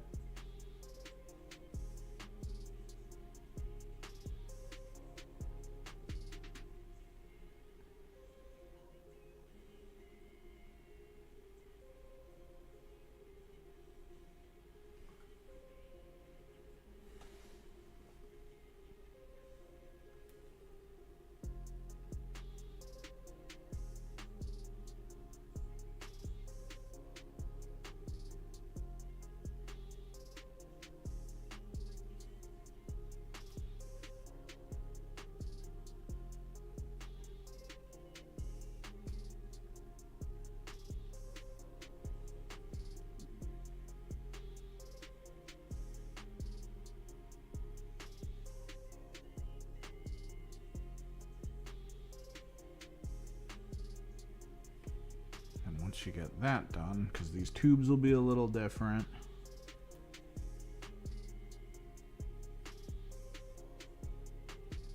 Come back here.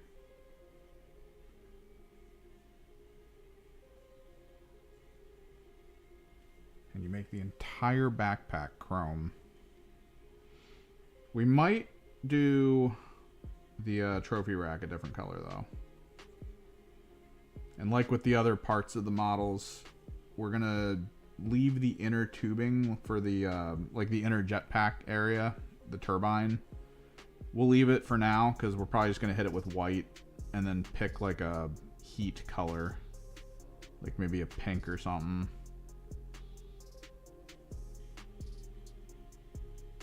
Make it look like the inside of the actual pack is just like super heated.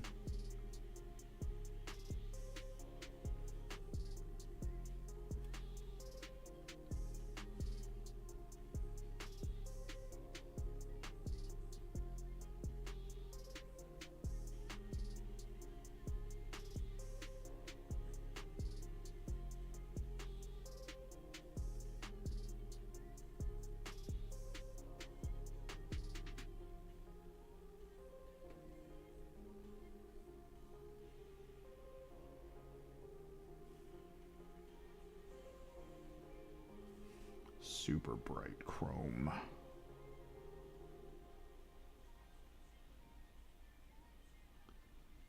We're going to need to hit these chrome parts with blue shader, though.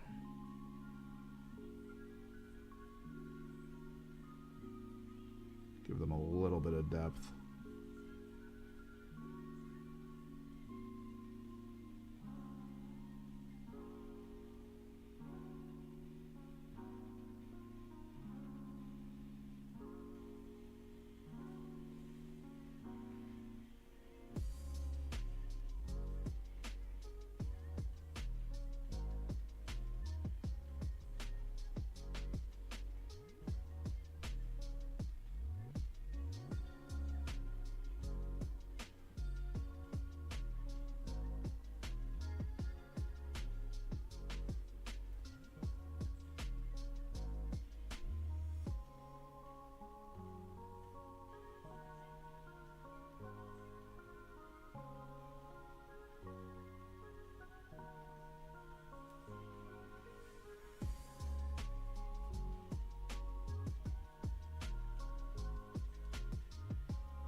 Chrome pack.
Chrome.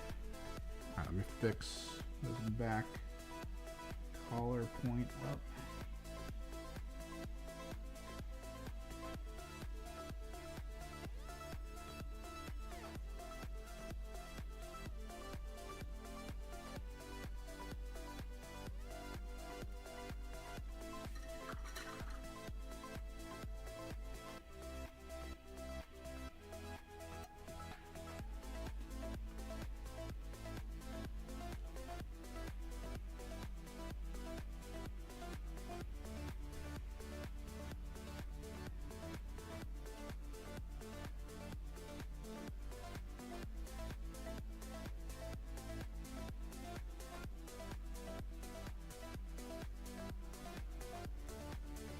All right. Let me find my blue wash.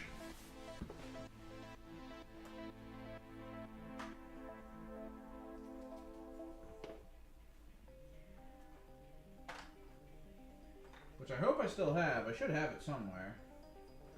We didn't really use too much of it.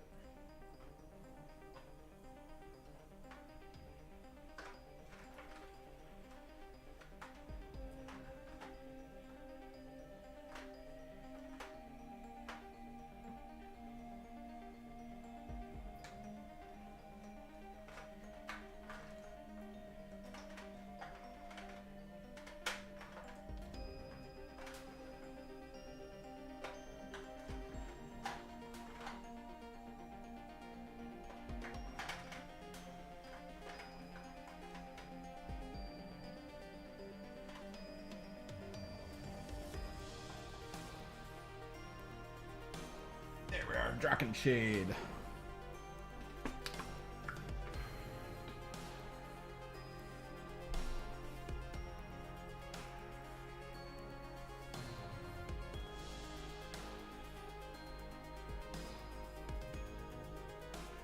It's like Nollan oil, but it's a little shifted towards the blue. So you get a slightly different feel. Which I prefer. I know a lot of people like to be like, oh, let's just toss Nollan or Agrax on there. And it's like, eh. Agrax makes things look a little more earthy, which sure. Nollan makes everything look like it was inked by a comic book artist. Which, I mean, if that's what you're aiming for, then go for it, I guess. I like the idea of color in the shadows. It's a pretty cool concept.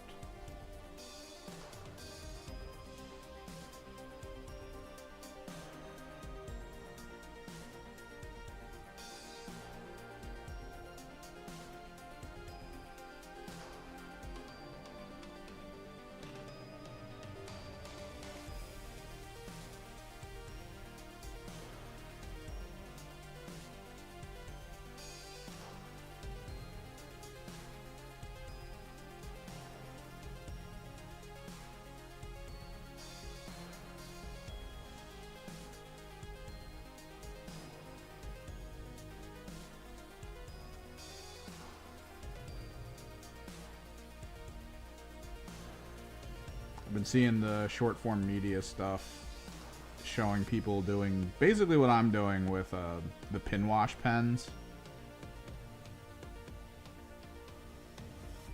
The stuff from the Gundam lines.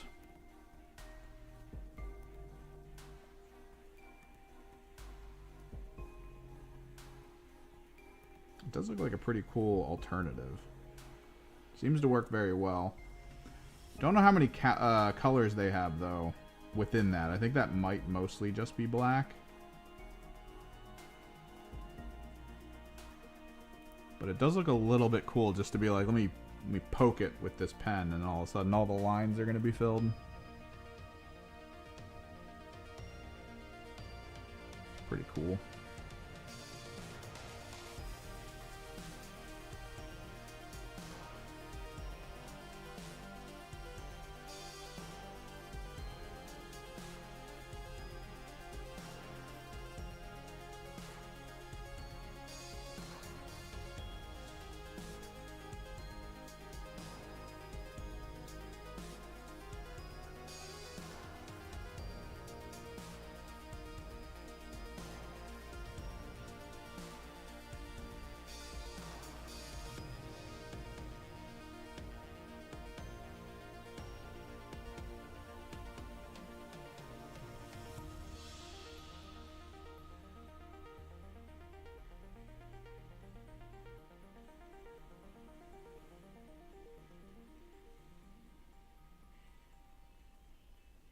Yeah, do all Tau, because Tau is basically just friggin' Gundams. Do we chrome the lightning claws? Honestly, maybe. Maybe we hold off. I do like the idea that the impactful visual metal is in specific spots, and then the more common ones will be elsewhere. Let me get some bone paint so we can start working on that.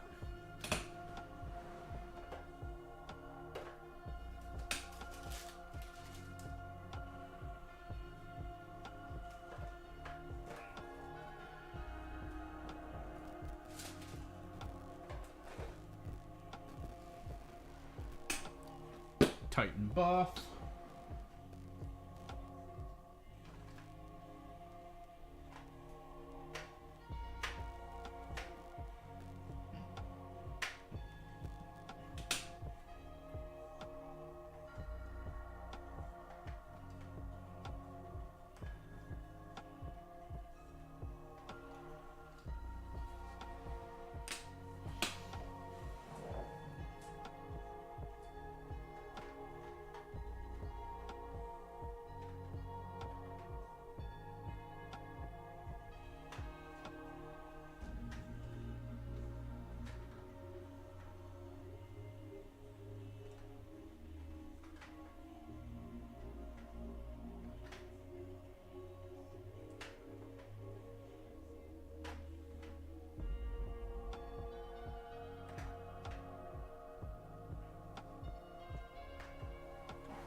Golleman, because you can go from Titan buff to Golleman to get flesh.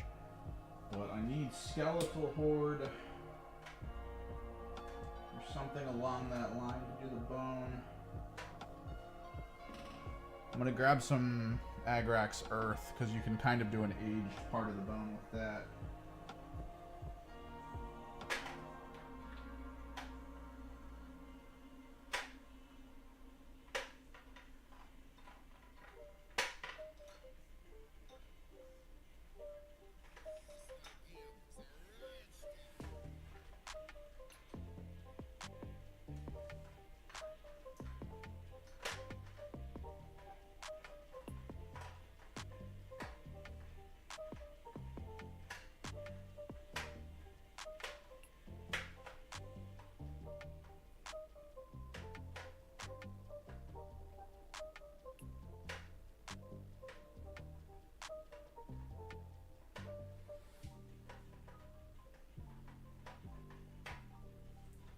Oh, I should have it somewhere.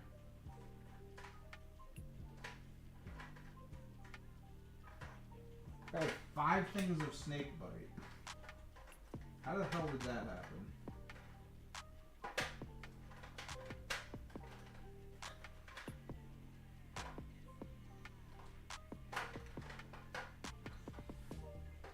Ooh.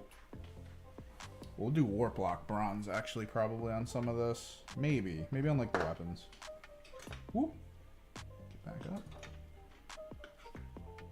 your top-heavy model.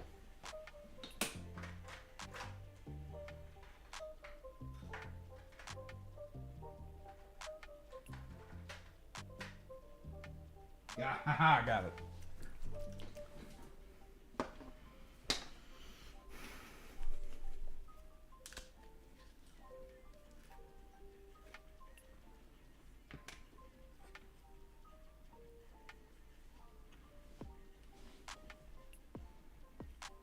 Bone components. And technically flesh components.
We also got to figure out what we want for the tubing color. The sort of tubes between the, I guess, under shoulders, the parts, the opposite side of the elbows, back side of the legs.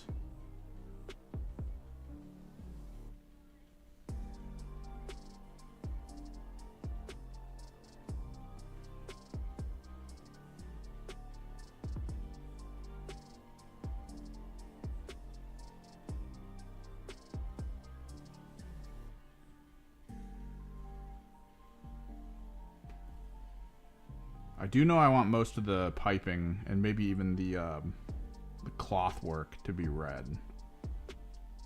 Like a slightly orange red maybe.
Ordered the Fell Blade.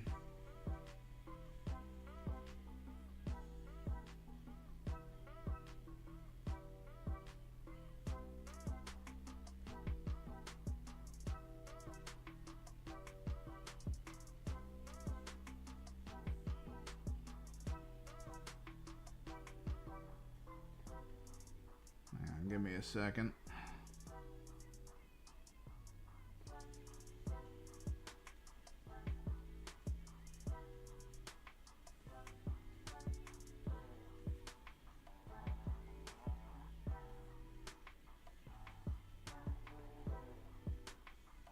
Is this just like a side project? Is it going to be part of something bigger than itself that maybe is like has its own lore and might involve something you would want a free hand on it from?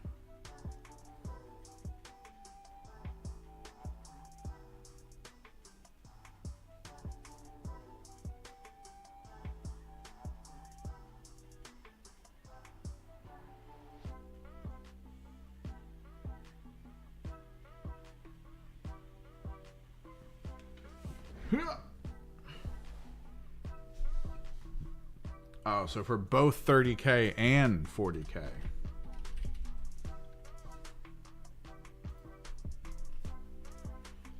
So that kind of limits it a little bit, because it can't just be like the lion in his new armor.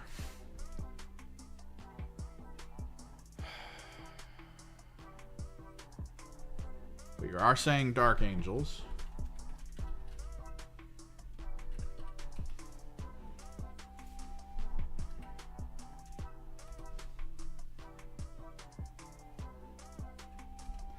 Do you feel like a man? Sure.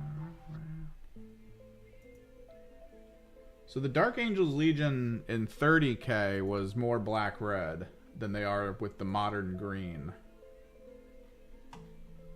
It looks like.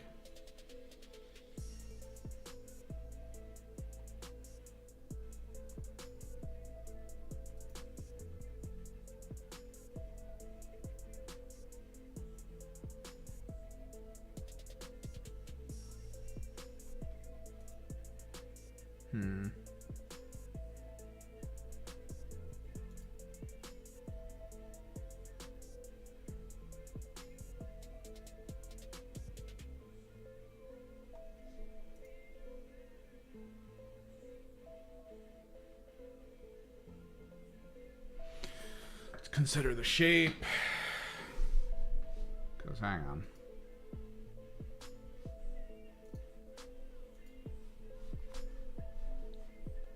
It doesn't hurt.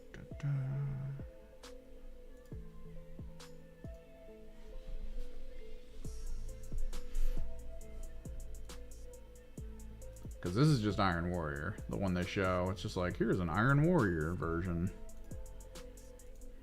So it is pretty big.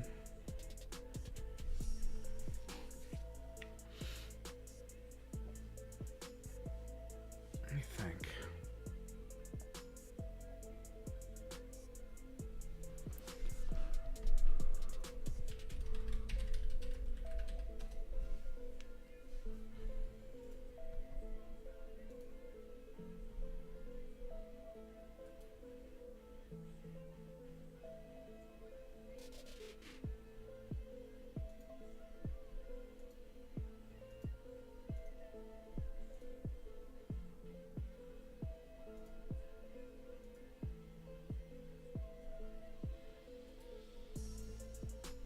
So I'm trying to think of the spots on it where some of the artwork would work.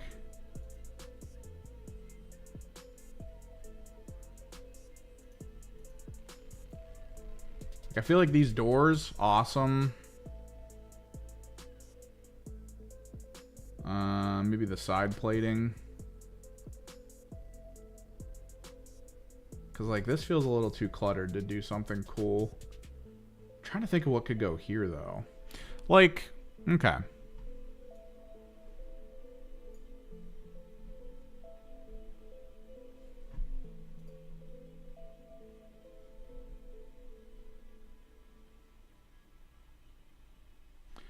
I wonder if you could do, is this actually it? Because there's a lot of symbolism here. I like the red white checkerboarding. Could probably do some fun things with the red white checkerboarding in a similar fashion to the chevrons. You could probably zone some areas off for red white checkerboarding. Is this common? The random like blue yellow heraldry, or like a like sudden splash of color that's like, oh, this is kind of the faction they're from? Because I wonder if that could be cool, like up here. Or maybe the doors could be like that kind of thing where you have like the black, red, and bone color-ish feel, and then like the random like, this is the house heraldry or whatever. Just like blow right there on the door, or in here maybe. If you have a personal heraldry, you could do that at least. But a lot of their symbolism looks like Reaper stuff for the most part.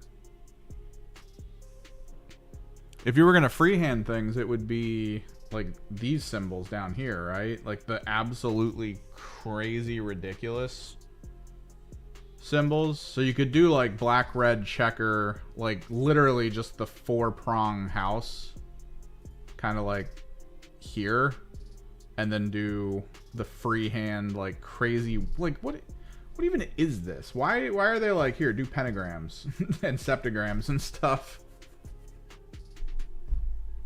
I mean, you've got the Reaper skull in the hood. That's an important one. And if you're going to freehand something crazy, I mean, this is basically it, right? The wings, lightning bolts with like the septagrams and stuff behind it.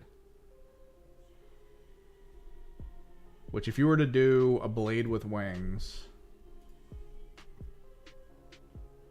I wonder if you could fit it on like one side of this, or if you could somehow manage to do like the sword across the top and then do the wings. Yeah, that probably would look ugly.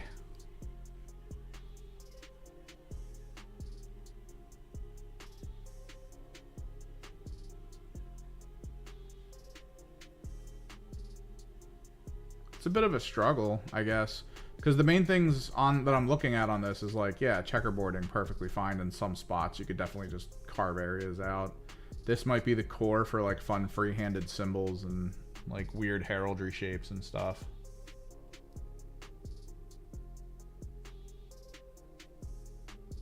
$30K Dreadwing symbol.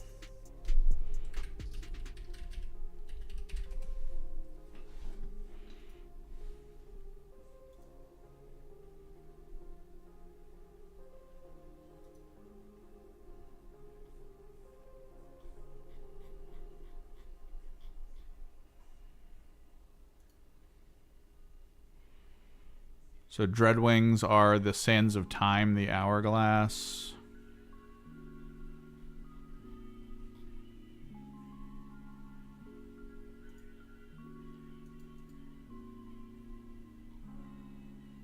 Oh, okay.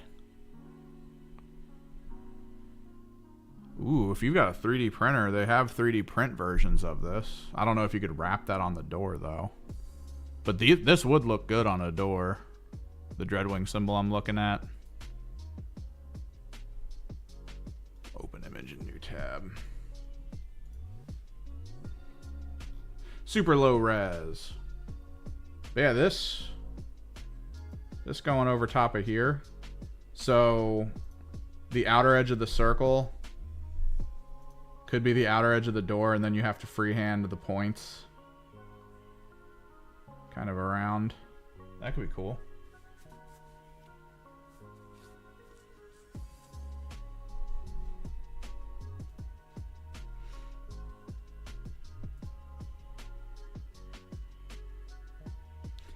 This dome just bothers me. I feel like you'd want to freehand in the dome, but I don't know what you would put up here. Outside of if you could do like a really nice Grim Reaper with wings freehand, where you organize it so it like kind of starts on one side and then maybe you match it on the other. If that's even possible. Where's the other side? And it would look ugly on the other side. This tube makes that bad. Yeah. If you were going to do like a mural sized thing, it would end up being like starting here and then somehow figure out how to wrap it around. Hourglasses on the doors. Pick your spots for the checkerboarding if you want to do it like there. Actually like component stuff. Could be cool. Around the barrel.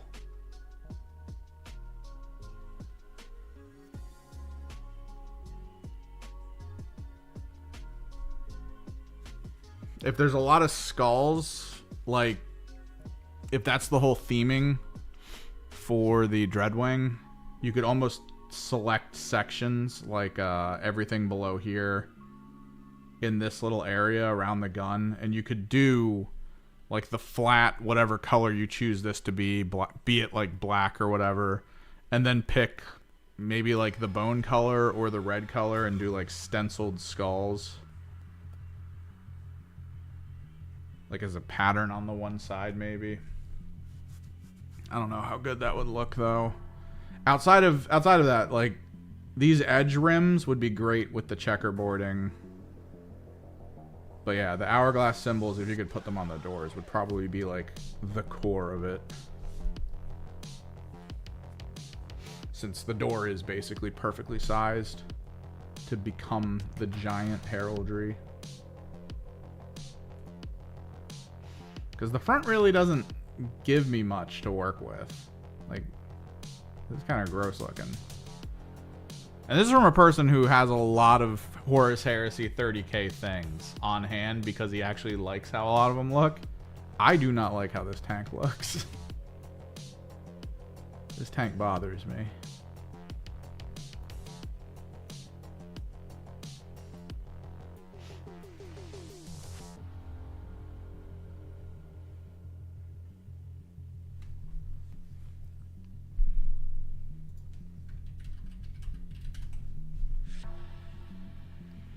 Let me see if I can get some alternative visuals for a fell blade.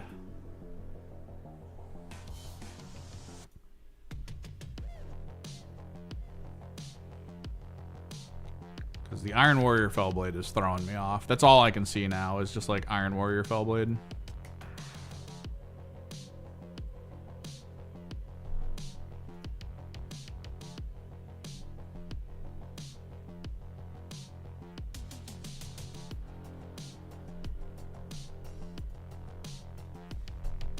Yeah. Oh. Wait, is this the variant you're talking about? Because this feels more flat. Or is there like alternate components?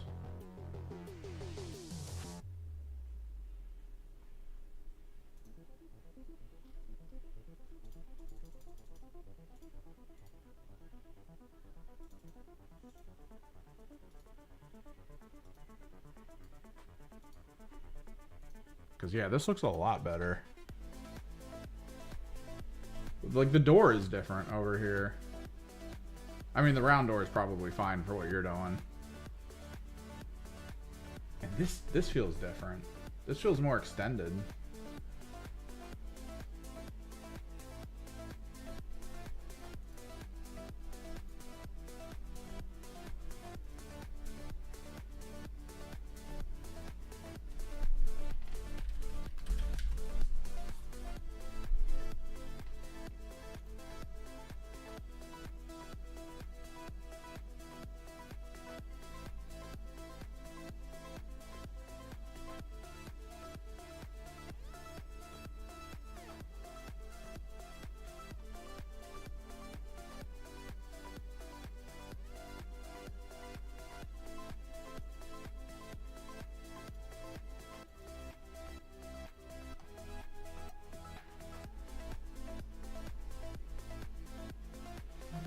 Like, yeah, they do the sword with the wings.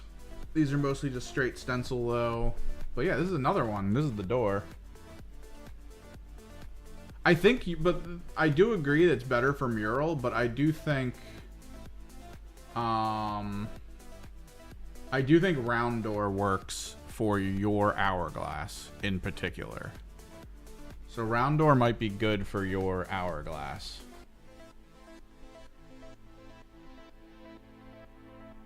This is the one you're getting, right? This variant. This is what I hate the most. This area right here. Versus the alternative of like a much more flat connected look there.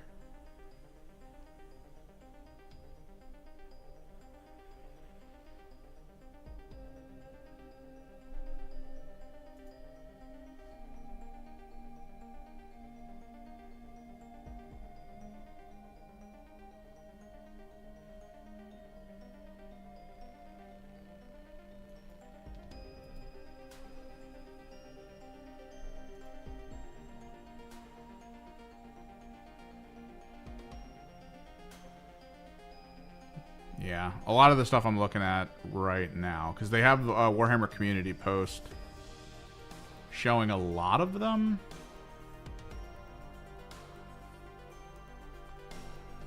Like, yeah, okay.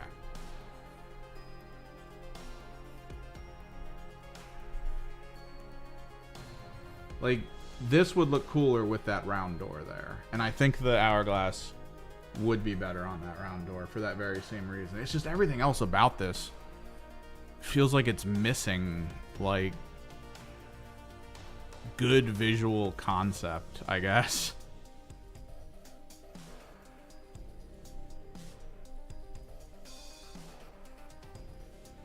You can do, like, this kind of thing. This is a Thousand Suns one, I guess, yeah. Yeah, it just comes down to where your checkerboarding is going to be, I guess. I do think the hourglass is over the doors. And then just figure out where you want your checkerboards.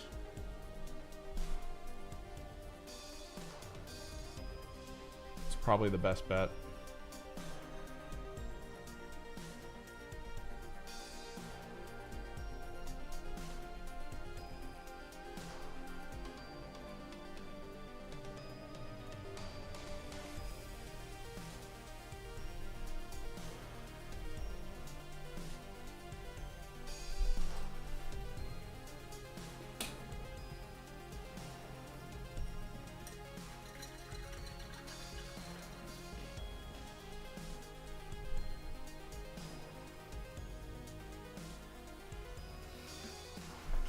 Because what I'm looking at, when I was looking at a lot of the Dark Angel stuff, it seems like one of their main visual aesthetic focuses is on, like, not just checkerboarding, but, like, the heraldry checkered stuff.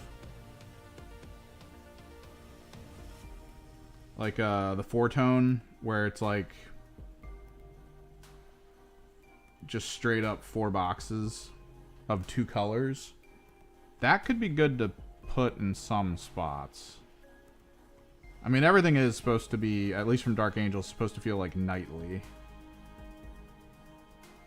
So coat of arms style patterning could be at least kind of decent.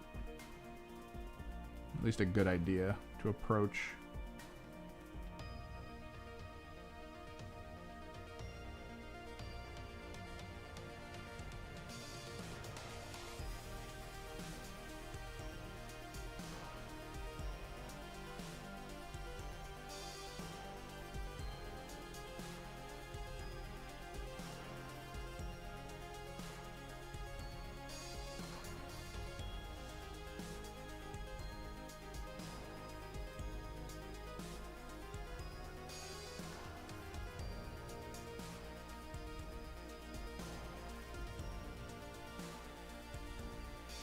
Yeah, so what you could do is pick one side to do the hourglass, and on the other side you could almost do a stripe that would be like bone and red, right? As like a heraldry coat of arms style coloring. For more visual aesthetic reference, you might want to look into, I guess, like jousting knights for some fun, interesting symbology, or at least patterning.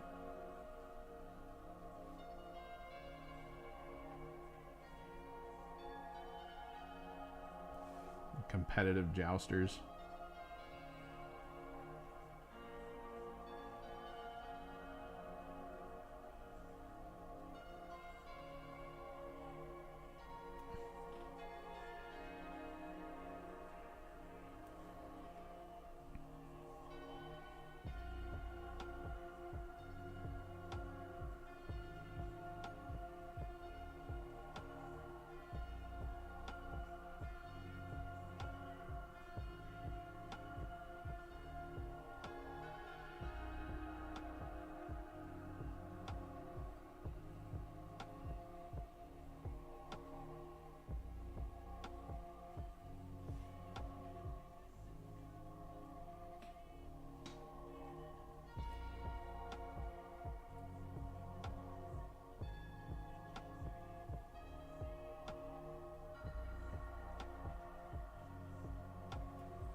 it's very hard for me to see checkerboards and not immediately think orcs, but I guess because most of those checkerboards are red and white, it's a little bit better. It's like Harlequins and their diamond patterning. Just different enough.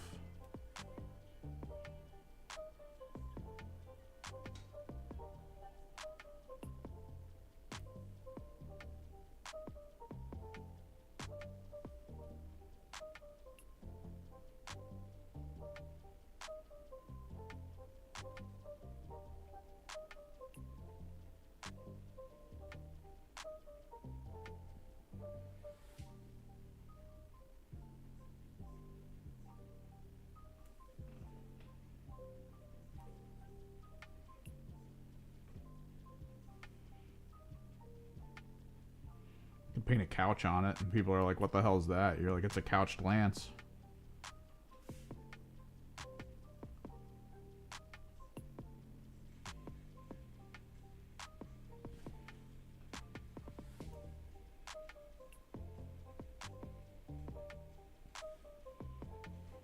Hit them with the hard puns in 2025.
Do I want to do bone on these? Nah, I think I make them metal.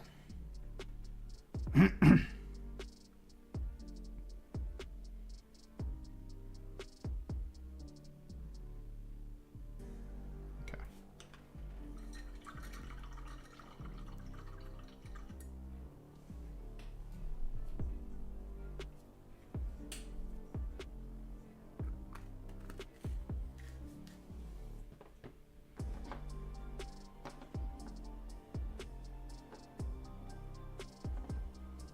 Bone tone.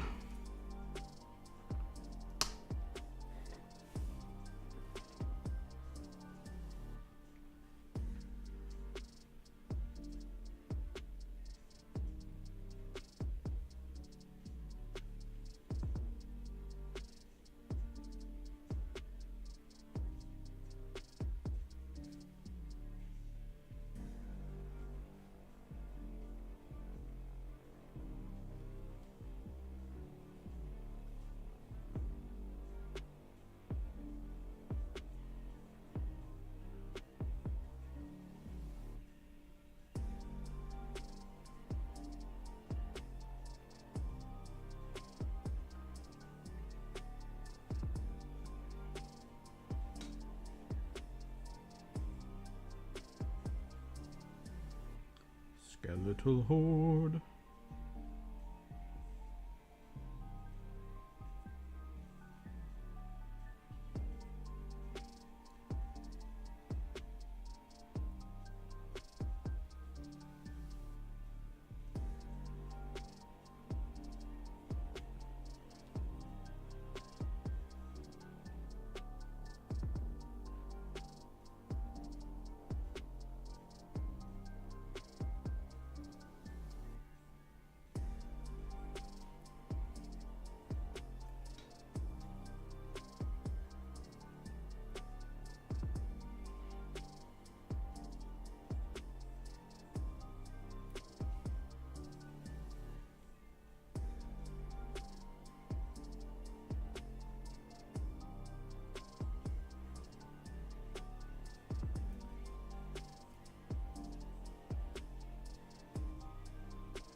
Good old AOS Demon Prince frickin' back rack.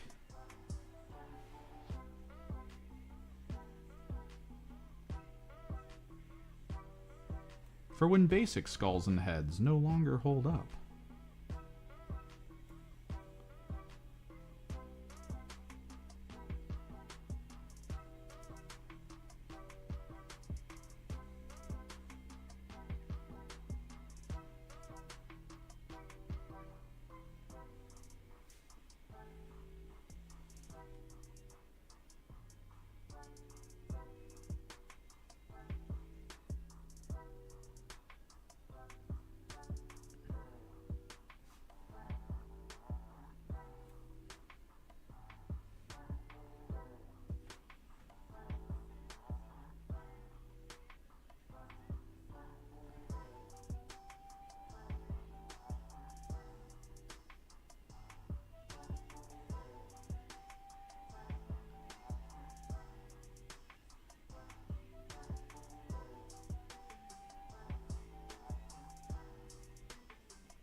Like I was bringing up at the top of the stream, I did get the wire in that I was talking about earlier, the one that lets me split my microphone mixer to both computers, and I tested it and it works. And it is kind of awesome, so we'll be able to get some game streaming properly in, where I'm not just using the, get some aged bone going, where I'm not just using the in-game emotes to try to let people know what's going on. I can actually talk to people. You know, that human thing that we don't really do all that often.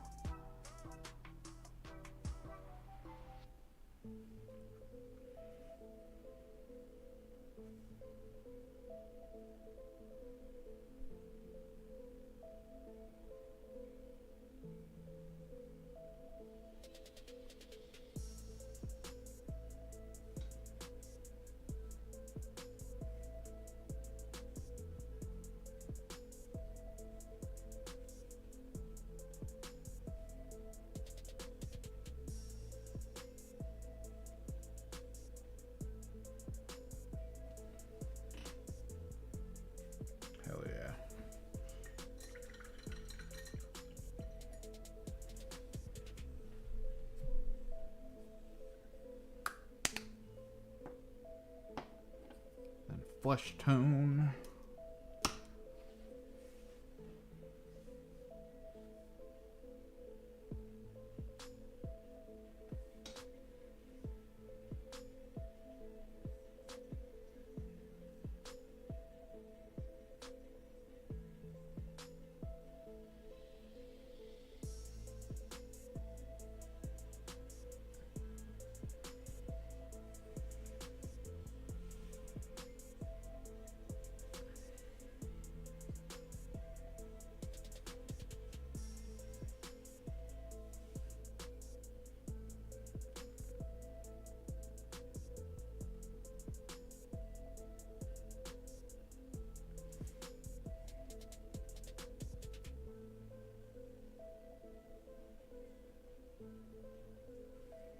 I think we'll Kislev flesh this as well. We'll let the Gilliman flesh be the undertone.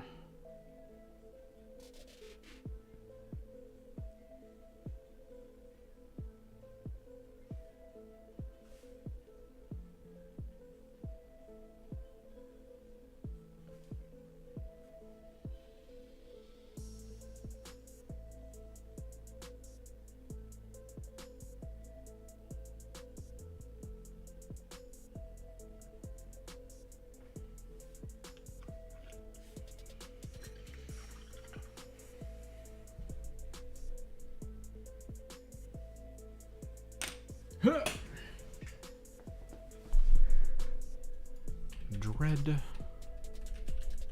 Wing by David Geimer.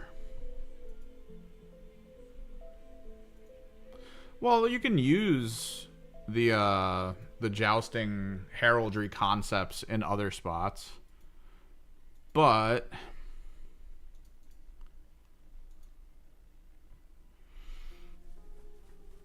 if you're gonna try to freehand this giant sheet, where would you put this? The circular doors would be better for the hourglasses, but this, where would this go?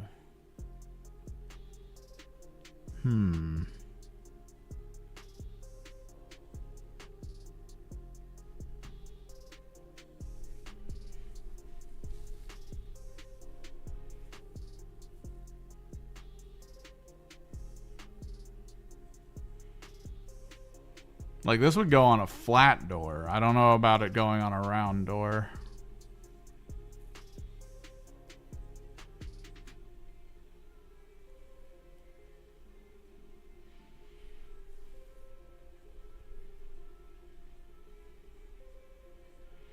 I mean, you could do the hourglass on one side. I think you take elements of this on the other, right? Like, maybe not the full-scale thing, but maybe the lion's head could be the other door. You could do, like, an up-to-down strip of, like, color to separate that spot. And then do the lion's head on the door, and then hand do the script paper in its mouth that says Caliban, that then extends past the door on the left and the right-hand side. So, like, if the whole tank is black, you could do a red strip over top of that door, like from the top to bottom of the whole armor plate. Then the orange gold lion's head with the bone-colored script in its mouth. And that could be good. Because then on the one door you have the hourglass, which is just more like a straight up, like, this is the symbol situation. And then on the other door, you got, like, the full-blown painting.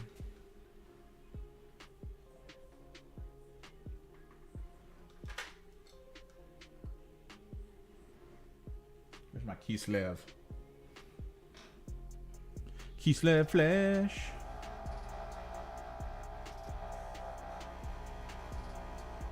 Where's this flayed one? This is flayed one. Flayed one's fine.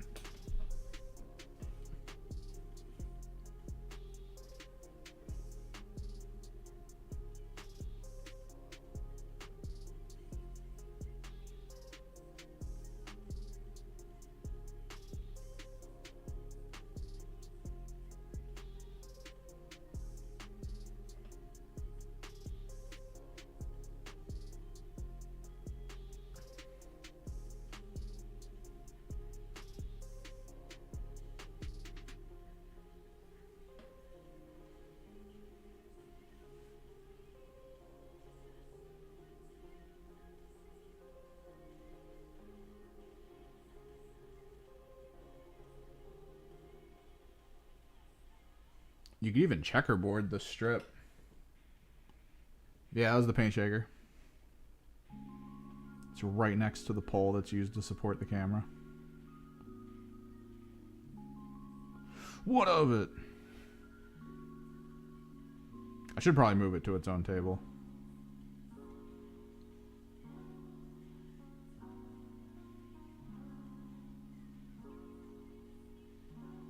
But part of me likes it.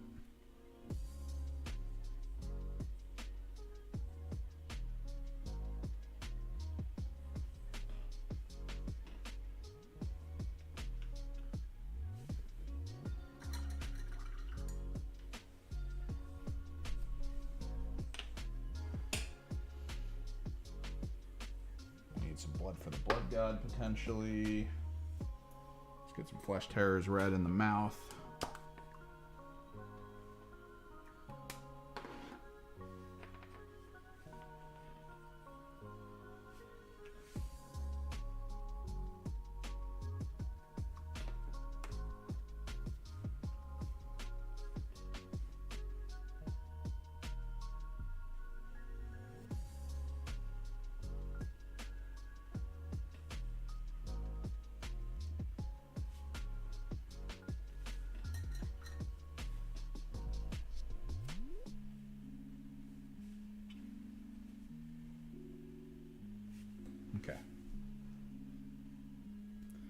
And then I'm thinking, which is dangerous,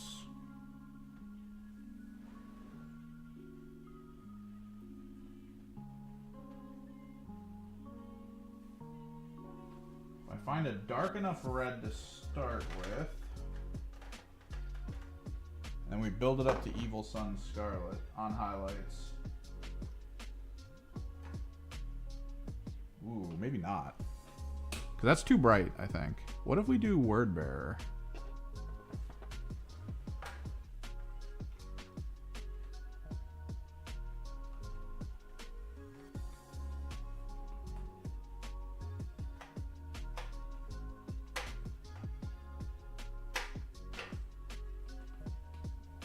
Still need a good dark red to start from.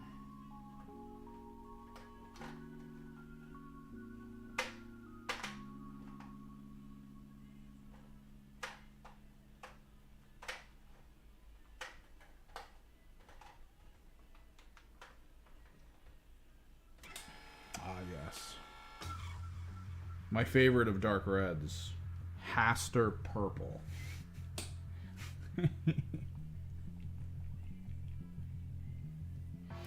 He's a little less Night Lordy.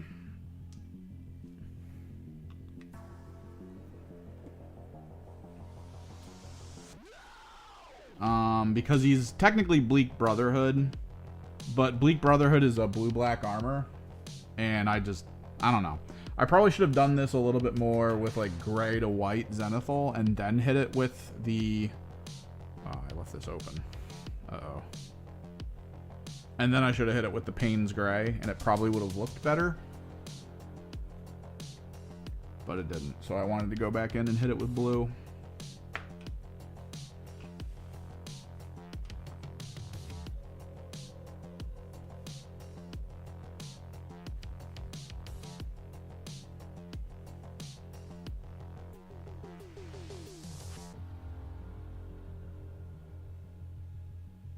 I'm not losing my mind, right? Like, this isn't purple.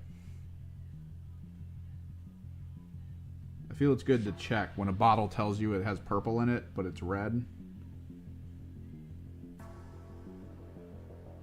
I feel like there's an evil trick being played on me. I'm pretty sure I've done the colorblind tests and they came up negative. But now I'm out here painting a red on something from a bottle that says Haster Purple.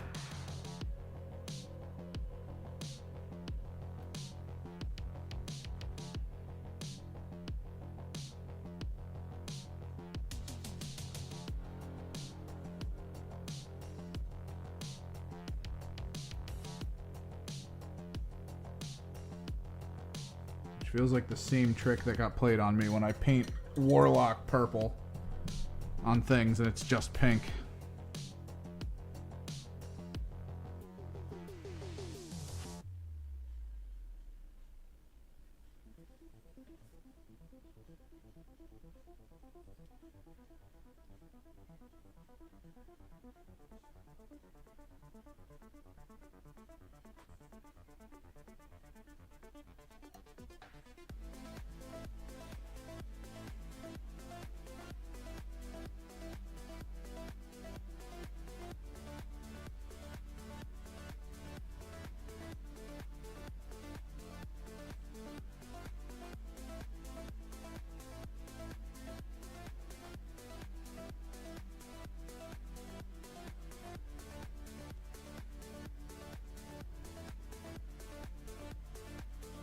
Do the cloth as well.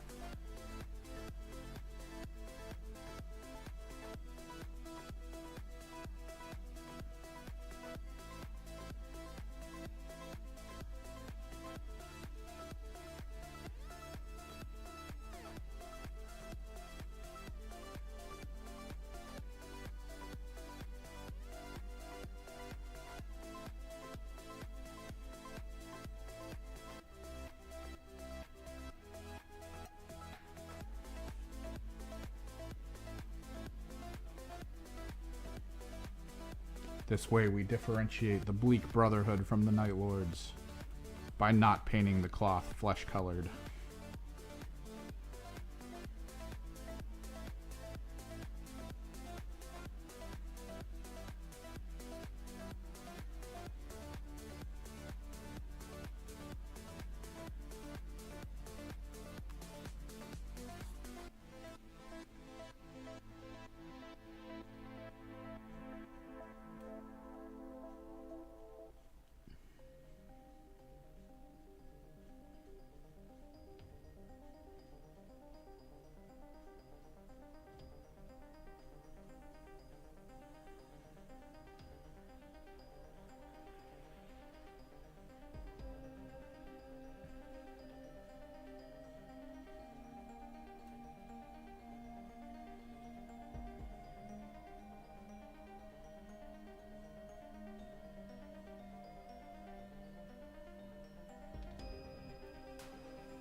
Nerd Bear Red.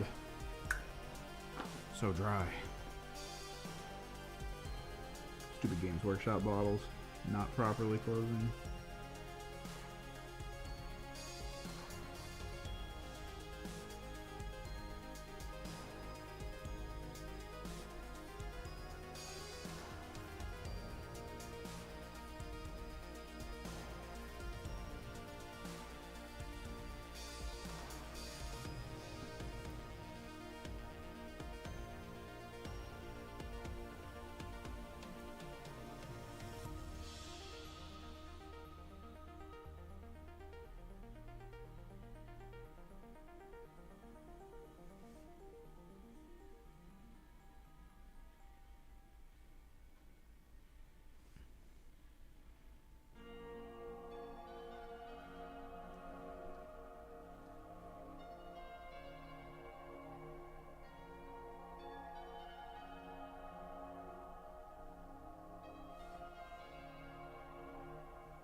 Okay.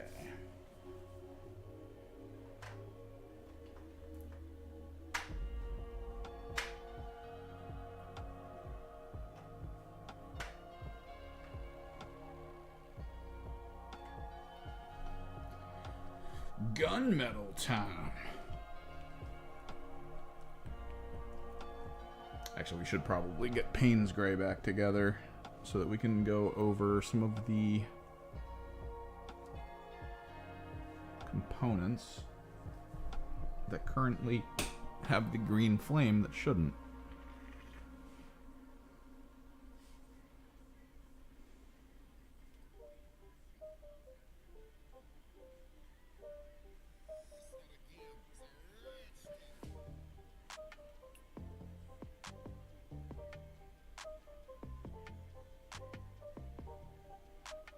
Maybe Payne's Gray is too fluidy.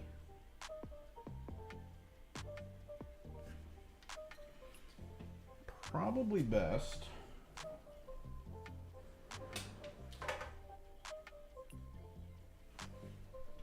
to sort of do a corrective black.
details.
Oh, the detail. Holding breath while doing it.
kind of see the detail.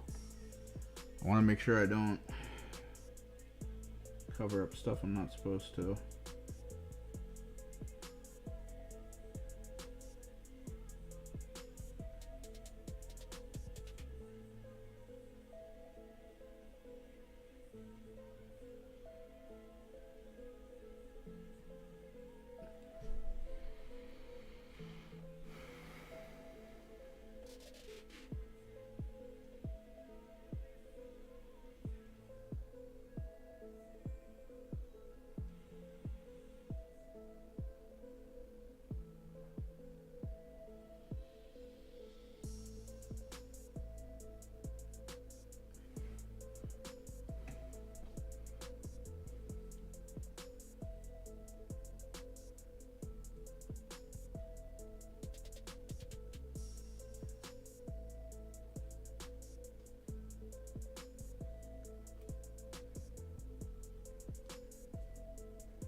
Looks like the back armor doesn't have like bottom trim, it's all top trim.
Bleak Brotherhood. It's close to the Night Lords, but just just a slightly alternative take. It's like more fire, less lightning.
Phone call.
Random stream phone calls, bruh. Super unfun.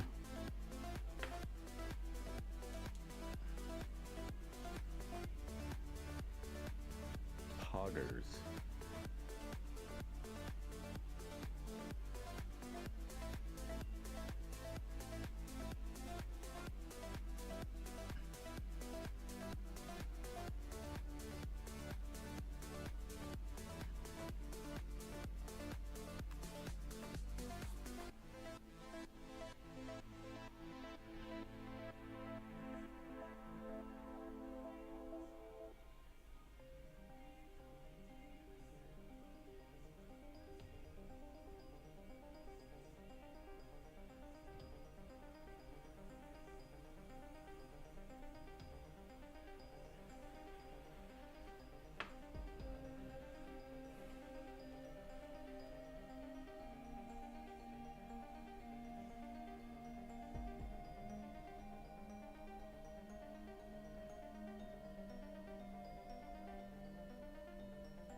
have to pick some hair colors.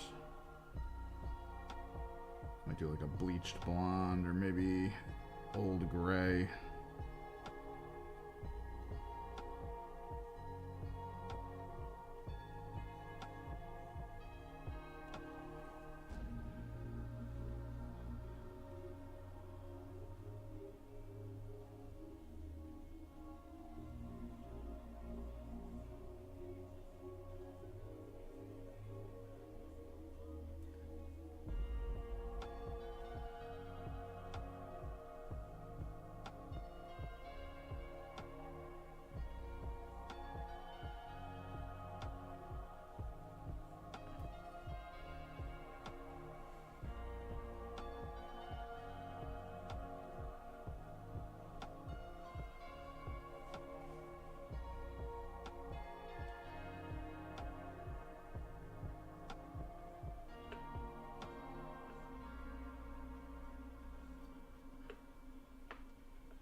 Long-winded phone calls.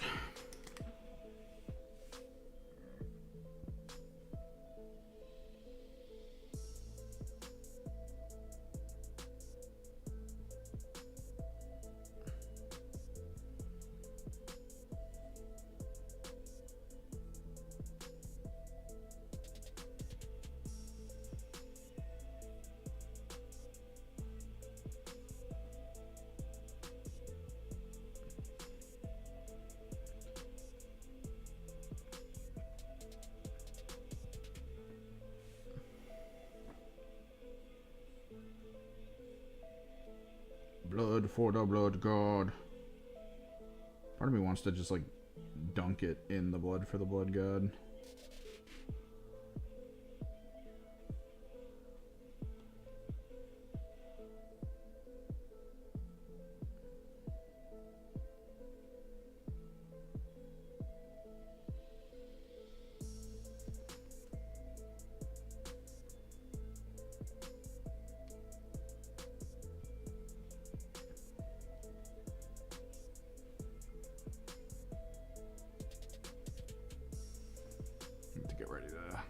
Get organized and head out soon.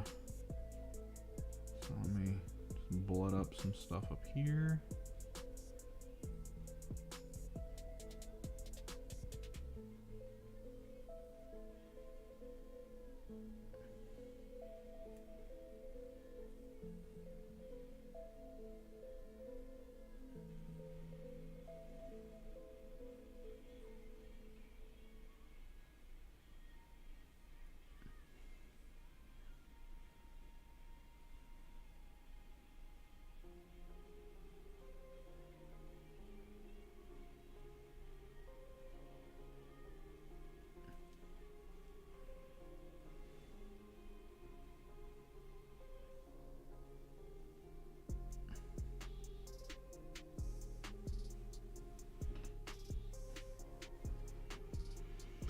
So not quite done.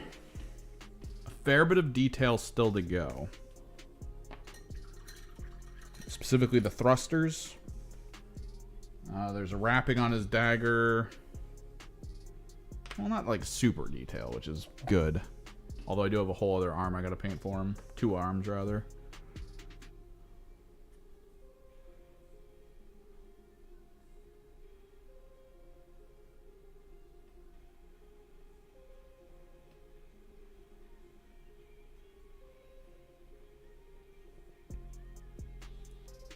And we gotta do the hair and everything. Bleak Brotherhood Raptor, though.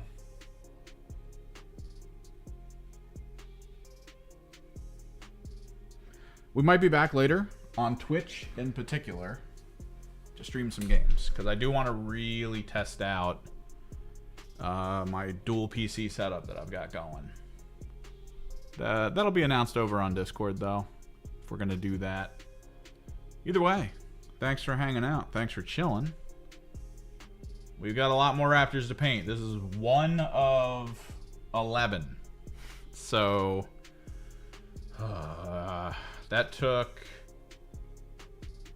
almost 4 hours. Oh, Jesus. Okay. Well, till next time, guys.